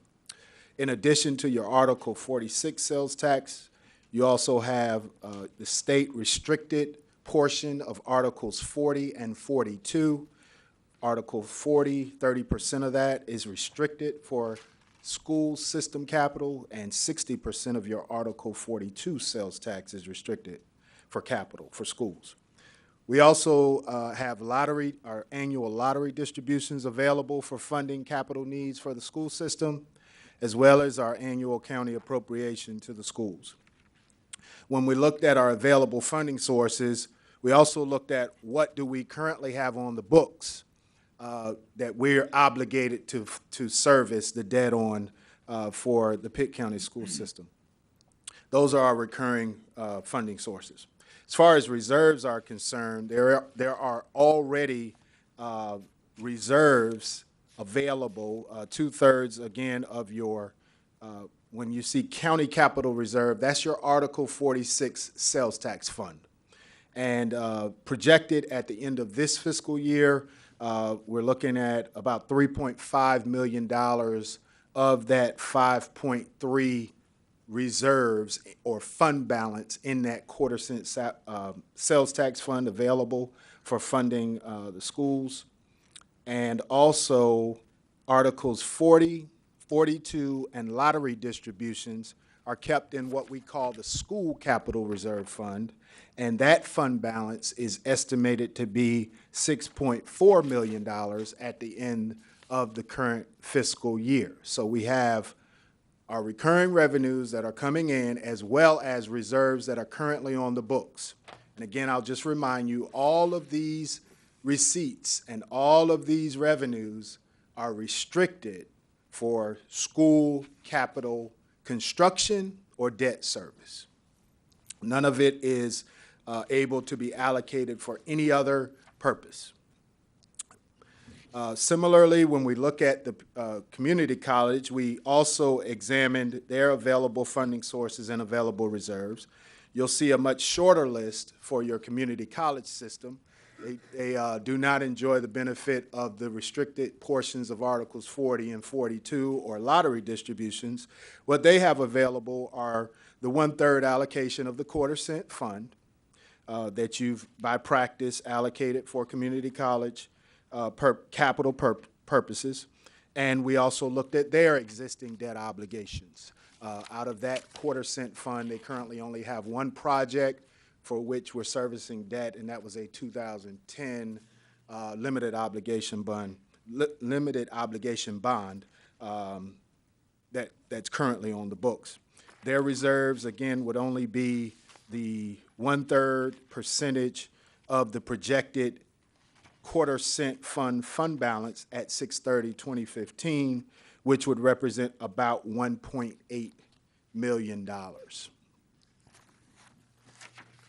We're going to first look at Pitt County Schools in focus, and after we go over this slide, I'm going to ask the schools to come and give a presentation of their proposed projects. But I want to run through our analysis of the school system's request. We're looking at revenues available for debt service estimated at $8.7 million. We currently have existing debt payments of $8.2 million. And when I say $8.2 million, that's 8.2 out of those available revenues that we looked at on the previous page. If you'll recall, there was, during the budget workshops, Commissioner Colson asked about including the full debt service. And when we look at our annual appropriations, if you'll recall, we had brought before you some $11 million worth of debt service for school funding. There's currently some $2.3 million that we are of school debt that we are servicing out of the general fund. That was projects that was incurred prior to the adoption of the Article 46 sales tax. Okay. But of these revenues that we're looking at that are only restricted for school capital, 8.2 is currently being serviced.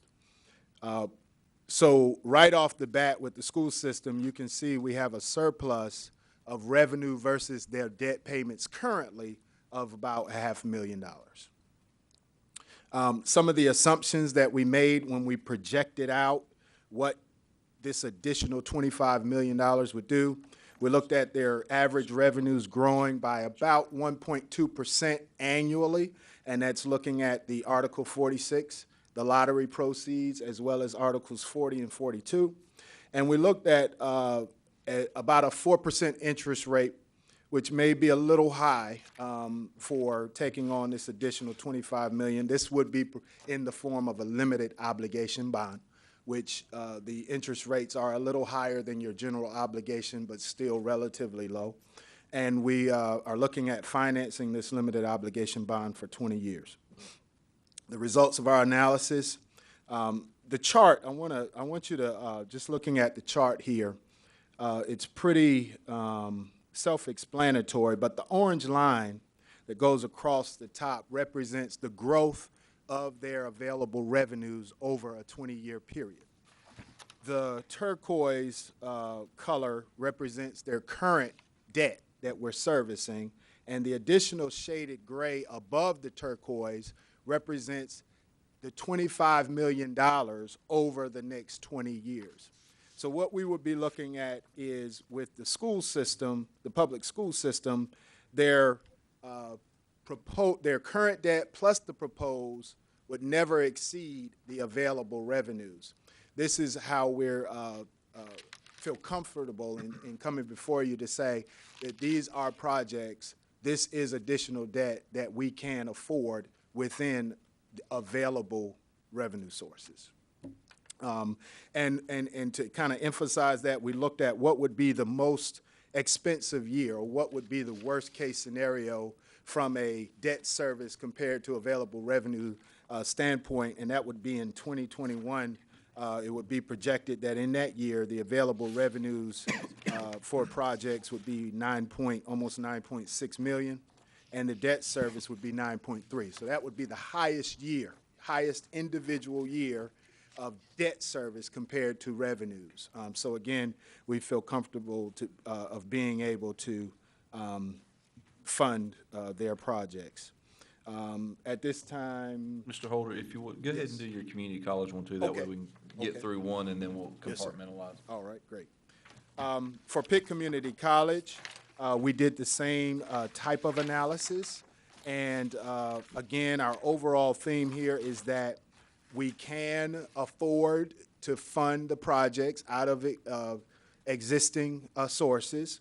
There is a little bit of a different story with Pitt Community College. Again, their available revenues are much more limited than the school system, but because of the combination of the regularly annual recurring revenues plus reserves that are existing, we could continue to service the debt, again, without any additional revenues from the general fund or elsewhere to support their requested projects. They have revenues available for debt service currently at 1.47. We are currently utilizing fund balance. Again, that's a restricted fund balance that's only for education funding. So they have a shortfall of annual revenues right now of $171,000. Again, that's being, the debt is continuing to be serviced out of the fund balance. Similar assumptions, we have revenue growth because it's just $0.25 of 2%. Same interest rate and 20-year term on the, this again would be a limited obligation bond. In our proposed financing, we would look at this being one joint package of a not to exceed $27.5 million limited obligation bond. With $25 million and 2.5, we wouldn't be able to issue public debt on the 2.5, so we would need to combine this as a combined package to get the most attractive interest rates and interest from buyers of this particular type of debt. The results of their analysis, again, a focus on the bar graph, the orange line, again, representing the growth of available revenues. You will notice that there's an intersection of the orange line and their existing and proposed debt that occurs out through about 2021. What that means is that for the period of the first 6 years or so of additional debt, we would be financing that debt or servicing that debt by fund balance. Fund balance would be utilized to not general fund balance, but the restricted Article 46 sales tax fund balance that is, again, restricted only for public school or community college capital. And you can see the impact. We, again, looked at the highest or the maximum debt service year, which would be 2017, and you can see the results of that and the impact that that would have on the capital reserves. Thank you. Yes, sir. With that. All right, I'll have the schools come up.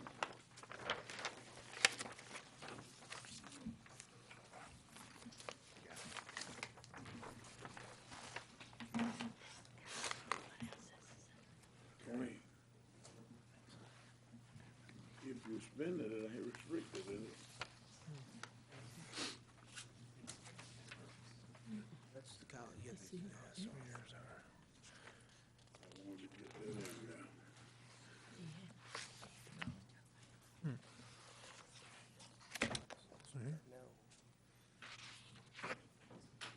Let's see if it's in the folder.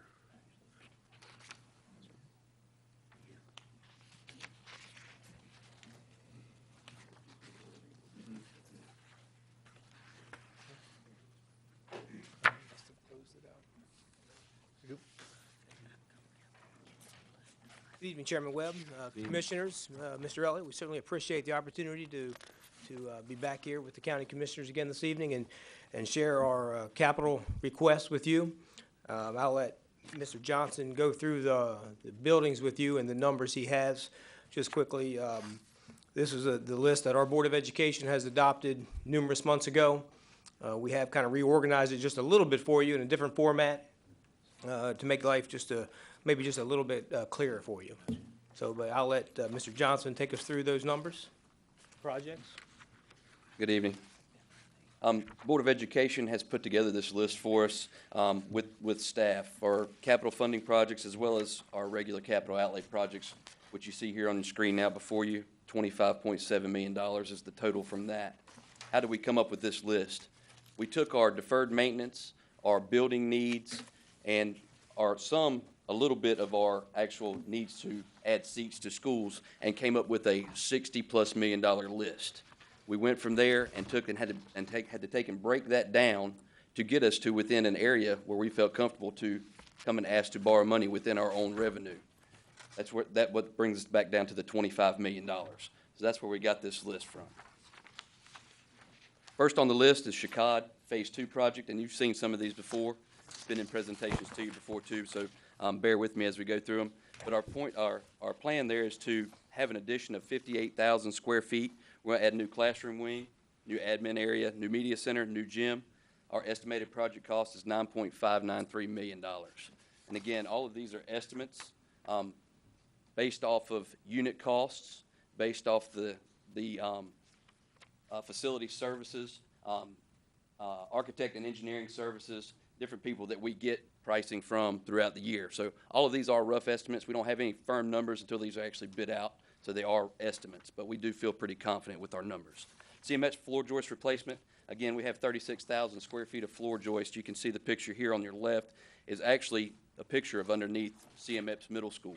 These floor joists need to be repaired, put back up. You can see in the picture there are 6x6 posts actually holding up parts of the floor. So $1.06 million is what we're looking for to go up underneath there and actually correct this floor problem before it becomes worse and we have to keep going. Elmhurst multi-purpose room addition. We are wanting to add a 3,850 square foot addition multi-purpose room. This is the only school in the county that does not have access to a multi-purpose room for its kids. This allows the kids for health, PE, assembly areas, and other events during the school year. $825,000 is our estimated cost on this project. Elmhurst Elementary classrooms, addition of 8 classroom spaces. That's going to be approximately 200 seats added to this school. Right now it is at 150 kids over capacity at its current state. We're looking at adding 12,000 square feet to that. This will also allow us to remove the mobile units from this site once these are complete and taken to our next project of A.G. Cox renovation. The renovation of the A.G. Cox front building, which was built in 1935, is in dire need of renovation, floor to ceiling. We do need to go in there, make this thing a new building again, if you will. With this, we're also going to add 6 classrooms, 6,500 square feet renovation of this. We are wanting to save the exterior portion of that building, as it is a nice part of Winterville as you're down in there and see that old portion of that building. So to restore that and get it back to looking good is what our goal is there. So again, $4.2 million is our estimated cost there. Some other projects to include in this, Falkland Elementary, their multi-purpose room, their floor in there is actually coming up, bubbling. We're thinking that we've got some water infiltration in that floor. We need to tear that floor out and redo a floor into that space to give us a safe working space for our multi-purpose room at Falkland. South Greenville gym renovation, we are wanting to collaborate with the city of Greenville on this renovation to South Greenville gym. Our students at South Greenville use this gym on a daily basis for their PE classes, health classes, and everything like that. So they are wanting to renovate the gym space, add restrooms, offices, storage, and everything else with that. The Board of Education has allotted $600,000 towards this project to partner with the city of Greenville. Belvoir exterior wall repairs and replacements and bathroom renovations. Our exterior walls there are aging. They are starting to come actually off of the face of the building. We have already done some of this renovation project, but we need to continue around the whole school, as well as the interior bathrooms no longer meet the codes and the needs of our students in that school today. So going in there and being able to do a renovation in there, bringing this back up to code will be helpful for all of our students and staff. Front entry security corridors at all of our schools. This is a wall that would be put up in the front of each school that would not allow you past the front office. Would drive you into the office, so you would have to check in before just gaining access to anywhere in that school. That way the front office administration knows they have visitors in the building, they know who is coming in and out of the building. This is a proposal for every site. We're calling it an average cost of $28,500 per site, approximately $1 million. Camera systems, school bus cameras. We have 90 school buses right now that have no cameras on them. We would like to fix that, create that, and bring that up to par. We also have 24 buses that have camera systems in them already that need to be updated. Installation of cameras on the 90 buses is approximately $315,000. To upgrade the camera systems already in the buses is $84,000. Approximate cost is $399,000. Upgrading our schools. We have 17 schools that need to be upgraded from our analog cameras to our IP cameras. This gives us better picture quality, better security, better ability to store, save film, cut film, that kind of thing in our schools. So we need to upgrade those sites. We also have 6 areas in the food service area that need to be upgraded to IP cameras as well. Estimated cost, $458,000. Transportation facility. We are requesting $2,010,000 to put towards our transportation facility. The Board of Education does have 2 options that we're looking at with the transportation facility. Option 1 is to sell the current facility, purchase approximately 20 acres of land at approximately $20,000 an acre or $400,000, construct a new facility to include the bus garage as well as a storage warehouse for approximately $3.6 million, giving the total new facility cost of just over $4 million. Option 2 is to go and renovate our current facility. New building and renovations were approximately $1.2 million. Site work and utilities, approximately $700,000. Admin and fees to go along with that are approximately $265,000 or a little over $2.2 million. And we're requesting just over $2 million for that to help us out in that respect. Parking lot repairs and resurfacing in multi-locations. J.H. Rose High School, Stokes Elementary School, Bethel, North Pitt, and Aiden Elementary. All of these have aging parking lots, aging asphalt that we need to go correct before we get into real problems with our asphalt. You can see the pictures here. This is actual on-site at some of our schools. This is what these parking lots look like. We do need to get in there and do some repair work on these parking lots. Mechanical systems we're looking to upgrade. The chiller at Rose, chiller number 1 at Rose, estimated cost of that is $135,500. HVAC, replacing existing ceiling-mounted units with rooftop units at EB Aycock. Estimated cost is $224,000 there. Funding through regular capital outlay funding projects. Electrical service upgrades, Aiden Middle, Wall Coats, and Welcome Middle. New power feeds to the building, larger services, building modifications to bring them up to codes. Also infrared, so we can scan for future. Yes, sir. Matt, I just want to point out that when you say funding through Pitt County regular capital outlay, from this point on in the presentation, this is not part of the borrowing. This is out of the $750,000 that you appropriate to the Board of Education in Capital 1, 2, and 3. These would be those lists. So just want to point that out. But up to this point, Is the it borrowing. is. Correct. Okay, thank you. I don't know what's going on with the slides here, sorry about that. Traffic Solutions, Falkland, as well as Creekside. Our basic goal is to redo the parking lot areas, the pickup and drop-off areas, and bus loop areas to prevent cars from being out on the road.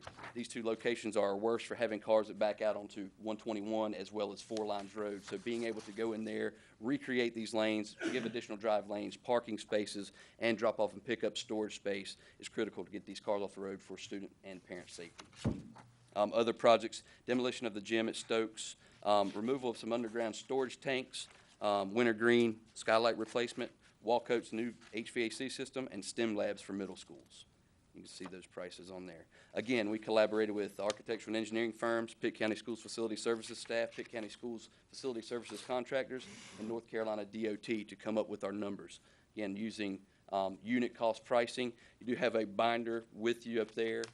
Each one of those tabs correlates with the number on each one of these slides, so you can go back and reference. So item 1 would be item 1 in your binder. So that's our project list that we are coming to you and asking for funding for.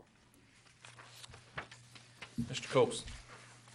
On the parking lots, for instance, how do you propose to repair them? You got alligator cracking there, which is indicative that it's got drainage problems. Yes, sir. It probably did not have a sufficient sub-base to put down initially.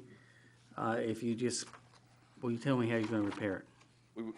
We would actually go in and we would take sections of it to see what we had. If we've got drainage problems, we would go in and fix the drainage prior to pulling up the asphalt and laying new. If we've got sub-base problems, we would investigate to find those problems there. Our estimate is based on projects that we have done in the past. This summer we did projects, or last summer we did projects at Aden Middle in the back. We had an area that was doing some alligator cracking that was small enough that we could actually tackle. We had the companies come in there and actually dig down, determine our cause, which some of it was moisture, and then we had an area of sub-base. We were able to pull that up, redo the sub-base, so that's what we based our pricing off on when we're looking at these. Would you ever put new asphalt over the alligator crack? I would not recommend that, no, sir. I would not either, but would that get done, or has that been done No, in the past? that's not what we're here to do, no, sir. I don't want to put a Band-Aid on something that's going to cause me problems in 2 years. If all of a sudden we were to say, we agree with all these projects, but I want you to take 1% away from every one of them. No, Mary, it's not taking away one student's education. All right. 1%. You can either have it or not. You either take it or leave it. Would you find a way of doing it? We would find a way, but we would probably have to cut a project or two out of it. 'Cause you're No, I didn't say that. All projects, every one of them takes 1% off of there. You can either have it, you take it or leave it. We'll take it. You'd find a way of doing it, would you not? Find a way to do it. Would you be able to do it with 2%? We'd have to go My back to the Board point of is this, is that their estimates, has your school reserve fund, which is not mandated by law for the school system, is it going up or is it shrinking year after year? School cap. Actually, the fund balance within our general fund is the lowest it's ever been, Okay. right at $1 million. How much? For a $225 million budget, that is very low. How much is it? It's $1 million for a $225 million organization. But you have taken a portion of your fund balance and dedicated it toward the school bus garage project. right? Exactly, and that's undesignated dollars. We have $1 million designated for the transportation facility. Okay, but that money, you get money from federal government, but if you don't spend it, you gotta send it back. State, you don't spend it, you gotta send it back. Local monies. If we overfund these projects, you gonna send the money back? Well, we would certainly come back and look at the total price of everything, and I mean, this is what we're being funded for. And we would lay that out and fix what we needed to fix. Again, my point is that fund comes from local money, fines and forfeitures. And the way I understand it, fines and forfeitures is a smaller part of that number. And the fact that even though it's the smallest it's been in years, it's still local money. It means that we have funded locally more money than you've actually spent. That's good. Don't want you to waste money, not indicating that go spend everything just to spend it. But There's also a provision in state law that allows commissioners to fund projects by project basis. In fact, when Janice, prior to Janice, when, when she was here, she actually looked up the law that provided the thing that said that we county commissioners could do that. And I'm not sure we really want to get to that level necessarily, to have to micromanage everything. But again, money's tight. You were here, you heard what we were talking about, sheriff deputies and pay raises, and staying behind the curve everywhere. But $25 million, $24 million in your case. Commissioner Colson, 1%, that'd be $250,000. Can I clarify on the borrowing? If we go and do a limited obligation bond borrowing for $25 million, the financial institution is going to require us to certify that we've spent those dollars on capital projects. We couldn't take 1% and allocate it to even their current expense or to the sheriff's office. We could, if there's money left at the end of the day, once all these projects are I understand put that. in place, we could submit alternate capital projects to spend the balance of the money, and sometimes they'll accept that. Or you could ask for not as much. But they could ask for not as much. Or you could ask for not as much. But the revenue sources we've indicated to you are all dedicated to school capital reserve. I understand that. I realize with the reserve fund, and it's there, and it's a good thing it's there, and I'm glad we got it, and so on. But each one of these numbers could be reduced by 1%, and if it was a take it or leave it, we'll either fund 99% of this or nothing. Well, you heard what they said, they take it. Would they find a way? You're doggone right they'd find a way. I'm convinced of it. Anyway, that's all I got to say. Any other questions for the school system? Yes, I got one. Mr. Owens? That's interesting. Did I get ahead of you, Mary? No, I said, no, you did not. Some weeks It's kind of ago, interesting. you were in here talking about student population. Did I remember correctly that you say you were projecting student population to be less next year than this year? Yes, sir. Where is most of your expansion? You were talking about expanding classrooms at? Most of the expansion is from basically the Lake Forest area down through Winterville over to D.H. Conley. I don't quite get the correlation between less student population and expanding classrooms, Doc. Help me a little bit with that. Well, the reducing number of students is simply because of Winterville Charter opening this year. So if we keep growing at 200 kids a year, in 2 years, we'll be back to where we are now. So we'll still continue to grow. I thought you were gonna say do away with mobiles, but you didn't, but that's beside the point. We'll get there eventually, we hope, yes, sir. But, my next question is, you talk about your transportation plan out there. How much more money did you say you need to go with that to give you what you need? We're asking for $2,010,000. You mean to tell me you're not selling that 22 or 23 acres for enough money to replace that garage, parking garage out there? We have 14 acres on site. The current appraisal is $2.25 million is the appraisal value of that piece of property. We had more than that 2 or 3 years ago, didn't you? That's right, it's gone. What was the price then?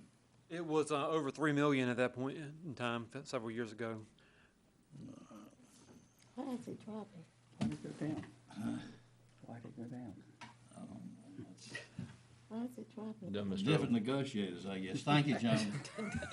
Does anyone else have any other questions? Thank you. And, next up, we have the community college. Don't believe that. It doesn't make sense. If they're overcrowded in high school, can't they shift some of those kids that are undercrowded? They could.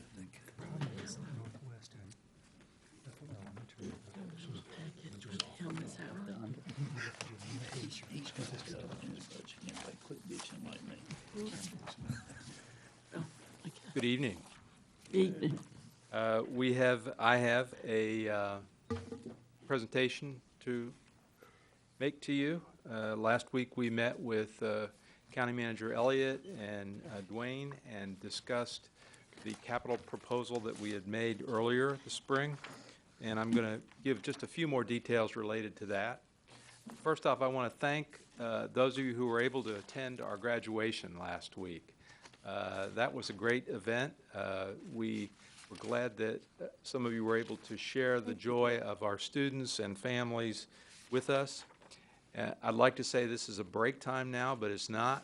We have summer session that starts the day after tomorrow, so we're working hard to get going again. The community colleges are always in operation, and that really is the crux of what I'm talking to you about, and that is the continual usage of our facilities.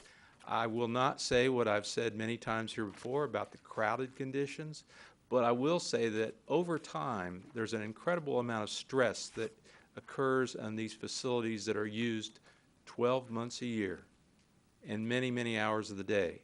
So what I'll present to you is just a few examples that we presented to you.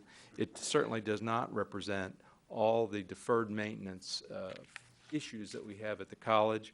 And I have presented to you at our regular operating budget proposal a list 5 years of projects that will need to be addressed because of the age of many of our buildings. Okay, the county capital requests that I made earlier this spring really were two categories. One is the fire alarm replacement upgrade, and oops, I thought this was going to get me going here. There we go. The fire alarm replacement upgrade, and at that point I requested $250,000 for the buildings, the 4 buildings that are listed here. That's the Everett building, which I'm going to talk about again in a second, the Catherine Witcher building, the Vernon White building, and the Whitley building. The current systems, as it indicates, are manually activated pull stations. They do not have smoke detectors or other modern features, and more importantly, they're not tied into the EMS systems, and they require someone to call 911. Now, we do have people in those buildings a lot of hours of the day, but not 24 hours a day. So that's a real concern for us. Our newer buildings, the ones that you've helped us put up in the last 15 years or so, don't have these problems, but these buildings are dating back before 1990, some as early as 1964, the Vernon White building. So this is the $250,000 amount of the proposal that we made earlier this spring. And any questions on the fire alarm portion of the proposal? Because the next part I'm going to talk about is the Everett building. That's the bulk of the proposal that I'm going to dwell on. The renovations that we're proposing for the Everett building, which is our library and is heavily used by students, are the basis. The proposal is the basis of a study that was done, contracted. Judy Close came in and did about a 3-month study. And these are some of the conclusions of that study that was done in 2013-14. We have too few study rooms, collaborative areas. The original layout really needs to be revamped. It's been, as most things at the college, somewhat changed, but it needs more dramatic change. The next point is an important one, the point about HVAC and electrical systems. They are really barely handling the load, and so we have to address that. The seats, just like everything else at the college, but even more pronounced because so many of the materials in the library can't be taken out of the library. And so you'll see, and it's one of the few spaces on campus that students can actually study between classes. And particularly in the 8 a.m. to 2 p.m. period, you really see a lot of use of these facilities. And then the room for computer stations. Obviously, when this building was made, they didn't think about computers. They become a major, major part of everything that we do. Oops. The utilization, why do we need this now? Well, I told you about the crowding, but we also are welcoming our first class for the early college high school program that will start this fall. That'll be 75 students, and that number will increase by 75 students each of the next 5 years. We also are having to address the needs of our disabled students. We have a fairly high percentage of students with disability and we are mandated by federal law and state law to provide services for them. And we also have a growing number of veterans on our campus. And that is another sector of the population that will be served more appropriately with the spaces that we are looking to modify. The summary of the proposed renovations to the Everett Building, which total about $2.25 million. The cost of renovation, approximately $65 per square foot, a little bit different between the first floor renovation and second floor. The relocation of the Disability Services Department, additional PCs for student and community use, and this really should be access to the PCs. The state pays for the computers themselves, the HVAC and electrical upgrades, and then the additional seating, both individual and group seating. It's really remarkable when you go to the library right now how polite people are with one another. We don't have to tell people to get quiet, but it's very crowded conditions. So if we could have just a little bit more room by revamping the space we have, I think it would be a great asset. Okay, I'm glad to answer any questions that you have. I thank you for your consideration of this capital proposal. It will be a great asset for our college, and I think we have the capabilities to follow through.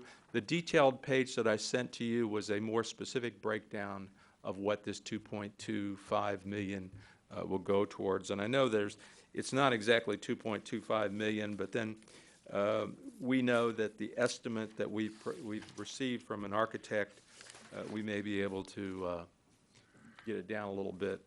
As Mr. Colson has said, sometimes they don't always come up to the level as what is proposed. All right, Mr. Owens, you have a question? Yes, sir. Dr. Massey, how many other buildings on your campus does not have disability services? Is the Everett building the only one that does not have it? No, we offer disability services to all of our students at the college.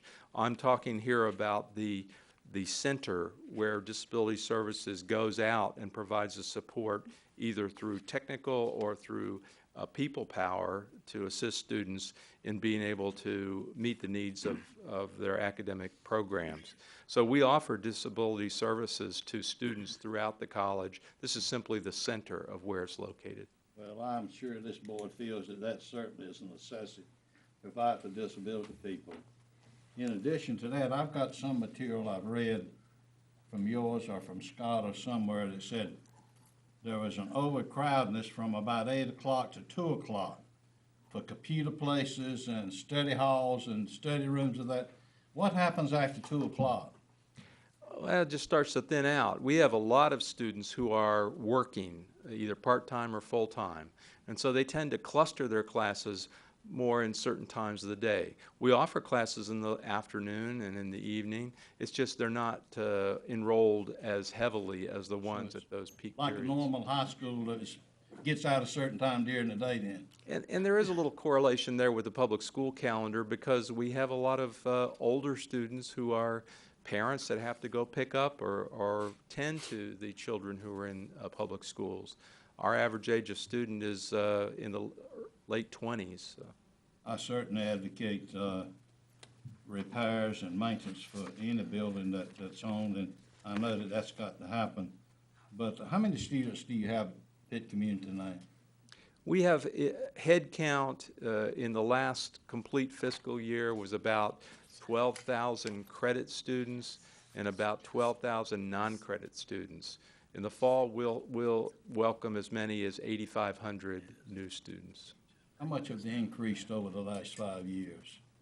Well, it's plateaued a little bit. If you go back 5 years ago, we were going up as much as 5 to 7% every year. But the last 2 years, it started to flatten out. The community college enrollment tends to be inverse proportion to the economy. When the economy goes up, the community college enrollment goes down a little bit. And, so it kind of ebbs and flows with the way the job market is going. Have you and your board ever felt that it's necessary to limit the number of students you have? We're actually. Because of cost, I suppose, is where I'm Right. getting at. Yeah, I mean, it is limited a certain amount just by the spaces that we have, but actually, the open door is the basic theme of the community college system, and we are not allowed to restrict enrollment except in very selected programs like nursing, where it's very competitive to get into it, but we are open access college. Thank you, Mr. Chairman. Thank you, Mr. Owens. Ms. Ward? County Manager. Yes, ma'am. I understood what you were saying, Dwayne, I thought I did. But what are we actually, in terms that I can understand, funding with this for Pitt Community College out of that original long list we had over this period of time? Well, I think Dr. Massey had alluded in an earlier meeting that they're in the middle of a capital planning process update Yes. to the campus. So, again, the lion's share of this is the Everett building renovation, and I know it's detailed on this list, but I wanted to say it verbally. This is only the first floor. This doesn't do Right. anything to the second floor, as I understand it. So that would be something on that capital planning document that they'll be coming back for. That would be coming back. I think, Mr. Owens, this is both floors, right? Yes, sir. The 2.25 does cover the entire building. Okay, I stand corrected. Good. We've trimmed every last bit of fat out of this estimate. The original estimate from the architect was about 2.8 million.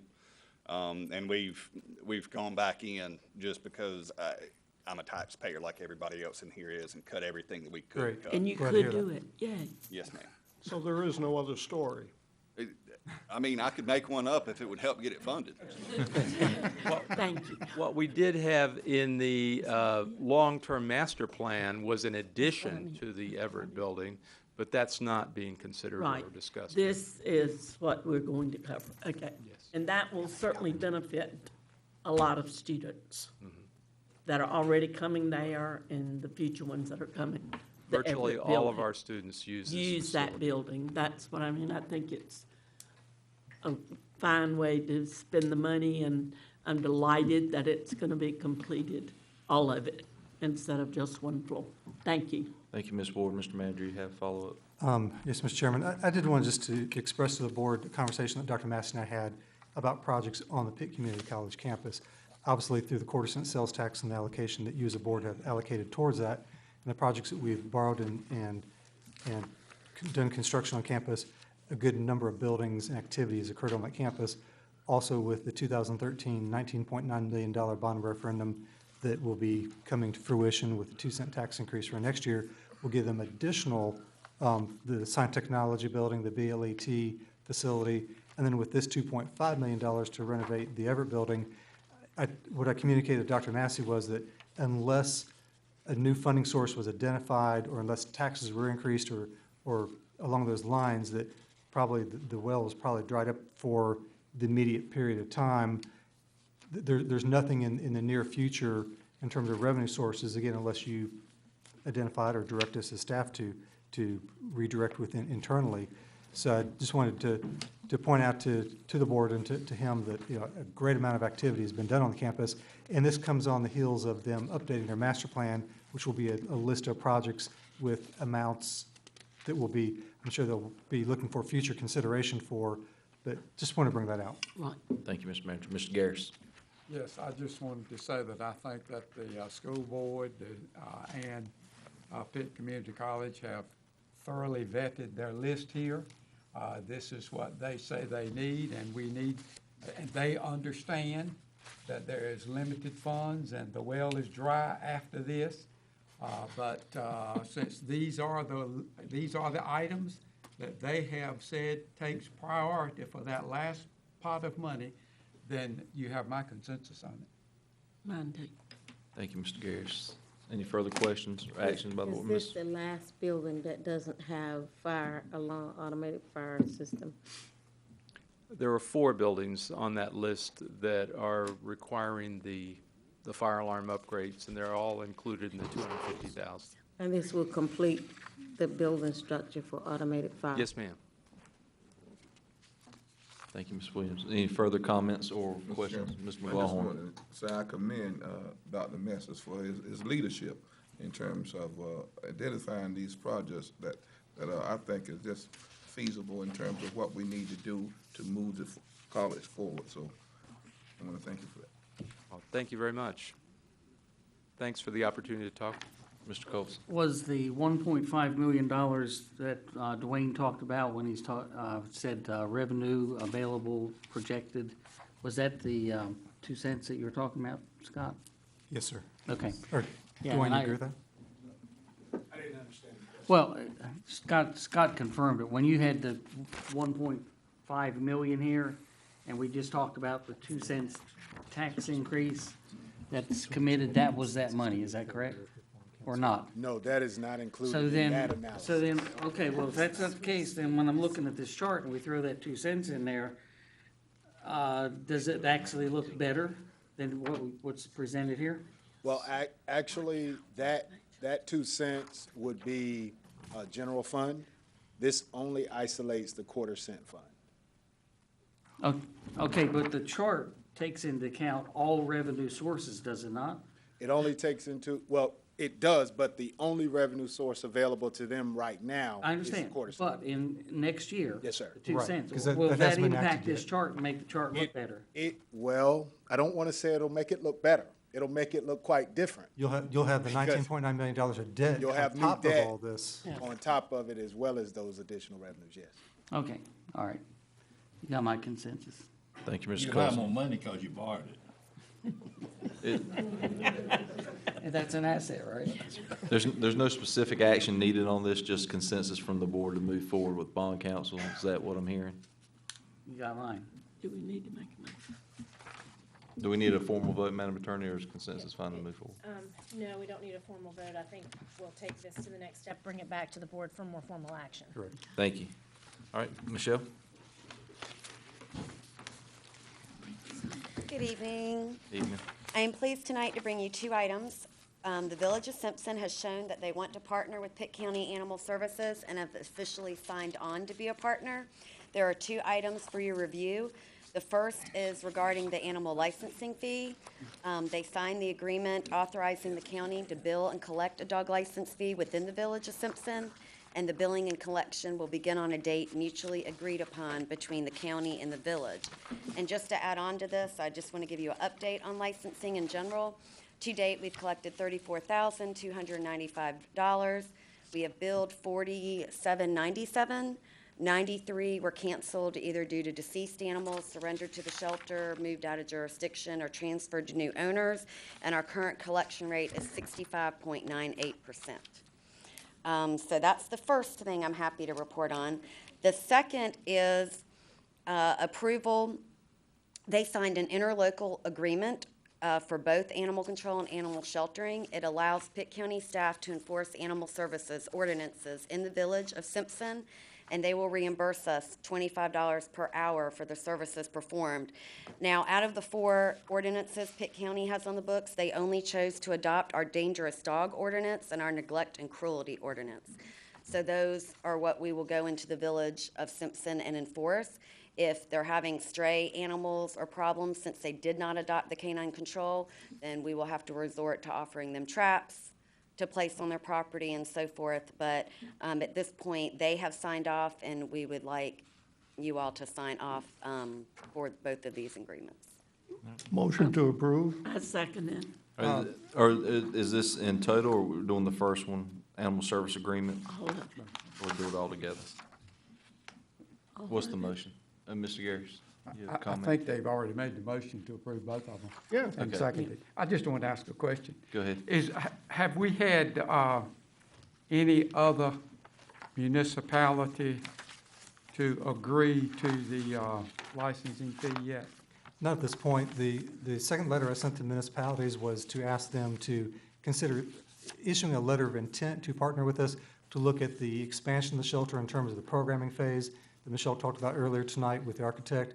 And once we know from the programming what we would be able to allocate for the county's needs and then per each municipality, we would then ask them at that point, before we start designing this shelter addition, to sign on the dotted line. Otherwise, to ask them to either, we would allocate the available space as we have it, or for them to make accommodations otherwise for their animals. Scott, what about if we made the surrender fee to the county proportionate to what it costs the county for having to deal with the animal? Instead of $20, charging $146 or whatever dollars it is. That might get their attention. Yes, sir. All right, ready to vote? How many five have refused? Mr. Hammond and Mr. Owens. Mark. Thank you, Mr. Chairman. They refuse, but they understand what programming's. All right, Mr. Vickers. They may come back.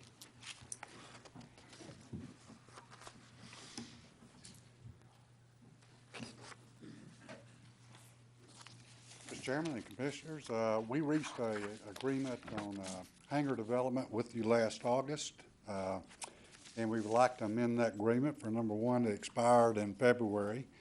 And the text of the new agreement is where the big difference is, under the original agreement, we were going to build one large mega hangar. And so what we've decided now, we will build 2 to 3 smaller hangars. They will be cheaper to build, and they will accommodate additional aircraft. The provisions of the agreement stay the same, where we will spend up to $2 million of our capital reserves. As the aircraft comes in, the city and county would share 80% of that new property tax value until our investment is replenished, and then the city and county, of course, get 100% of that tax money after that. Motion to approve. I second it. Thank you.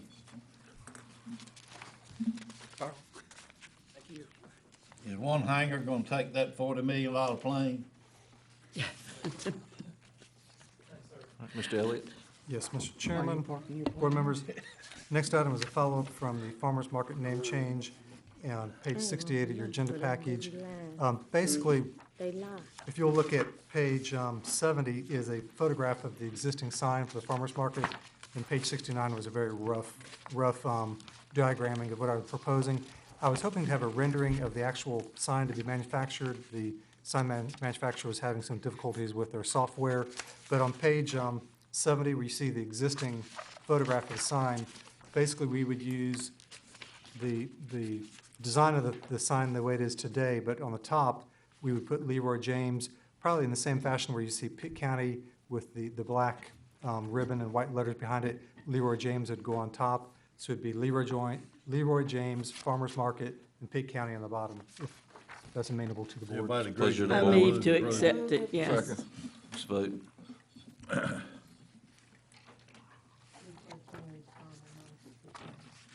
Mr. Hammond.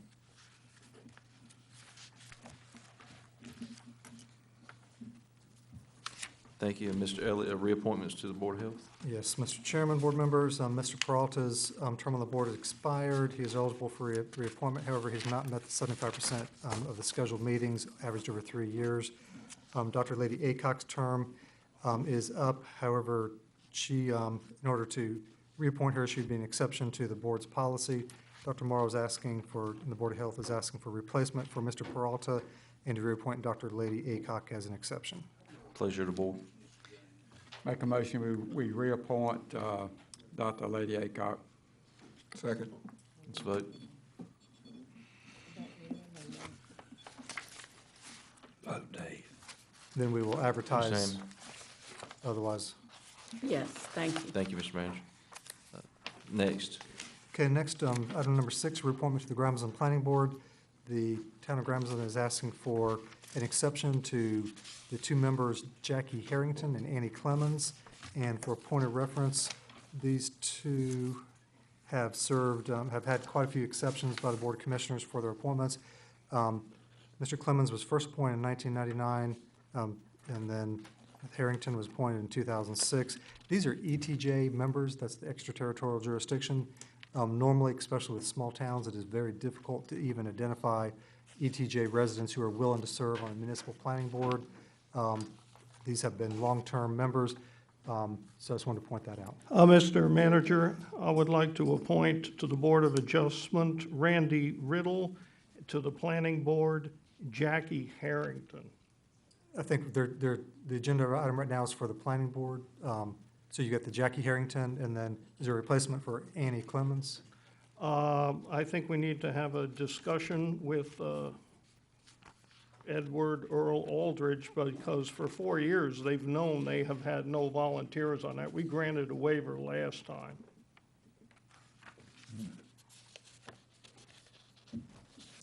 So what do we do? What's the, There's nobody. when it comes to the planning board appointment, do we have a nomination? Am I getting that correct? We have a motion to appoint Randy Riddle, the Board of Adjustment, and Jackie Harrington to the Planning Board. Right now, you're just dealing with the planning board agenda item. Say again? We're only on planning board, right, for this? Only on number 6 right now. So Then for the we'll go planning to board, are 7. there, what are the Oh, nominations? I'm sorry. Okay, yeah. Do we need to include Jackie The plan, Harrington for the in planning that? board, I wish to appoint Jackie Harrington, but not Annie Clemens. So I have a motion for Jackie Harrington, both will need an exception. I'd like to have a substitute motion that we reappoint based on the fact that there are not adequate people to serve on the board, and the request from the mayor, Mayor Aldridge there, that Jackie Harrington and Annie Clemens both be reappointed. I'll second I that. second that one. Yes. All right, due to the, so the motion is, the substitute motion is to appoint the two that are recommended with the exception, because of the exception to our policy. Right. All right, by rule, we vote on the substitute motions first, so let's vote on the Mr. Colson's. We're voting on whose motion? Mr. Colson's.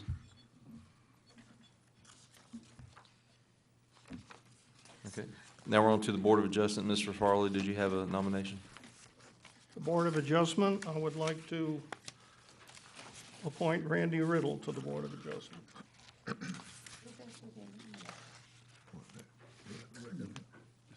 Second. Second. All right. They're requesting a reappointment. Yeah, okay.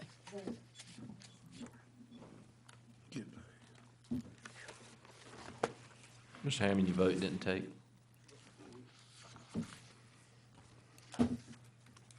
It's still not taken. working.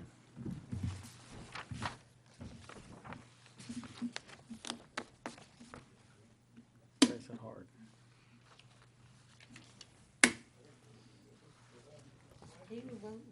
All right, thank you. Commissioners' comments, Mr. Farley, do you have any comments? No, I sure don't, thank you. Mr. Garris? No comment? McGuire? Ward? No, thank you. Mr. Owens? Good meeting. Thank No you. comment. Ms. Williams, any comments? I like to thank County Manager Scott for setting up the second meeting for the airport group. And I like to say that even though the air quality machinery is at a place where is all surrounded by a bunch of trees, I would like to think that there should be some consideration for moving that air quality equipment to a place that measures better for people rather than just the animals. It's out in the middle of an area, it's out by the agriculture center, and it should be a place where it can measure air quality of what is happening for the field. That's something that should be considered, if that's in order, that you think about that particular issue.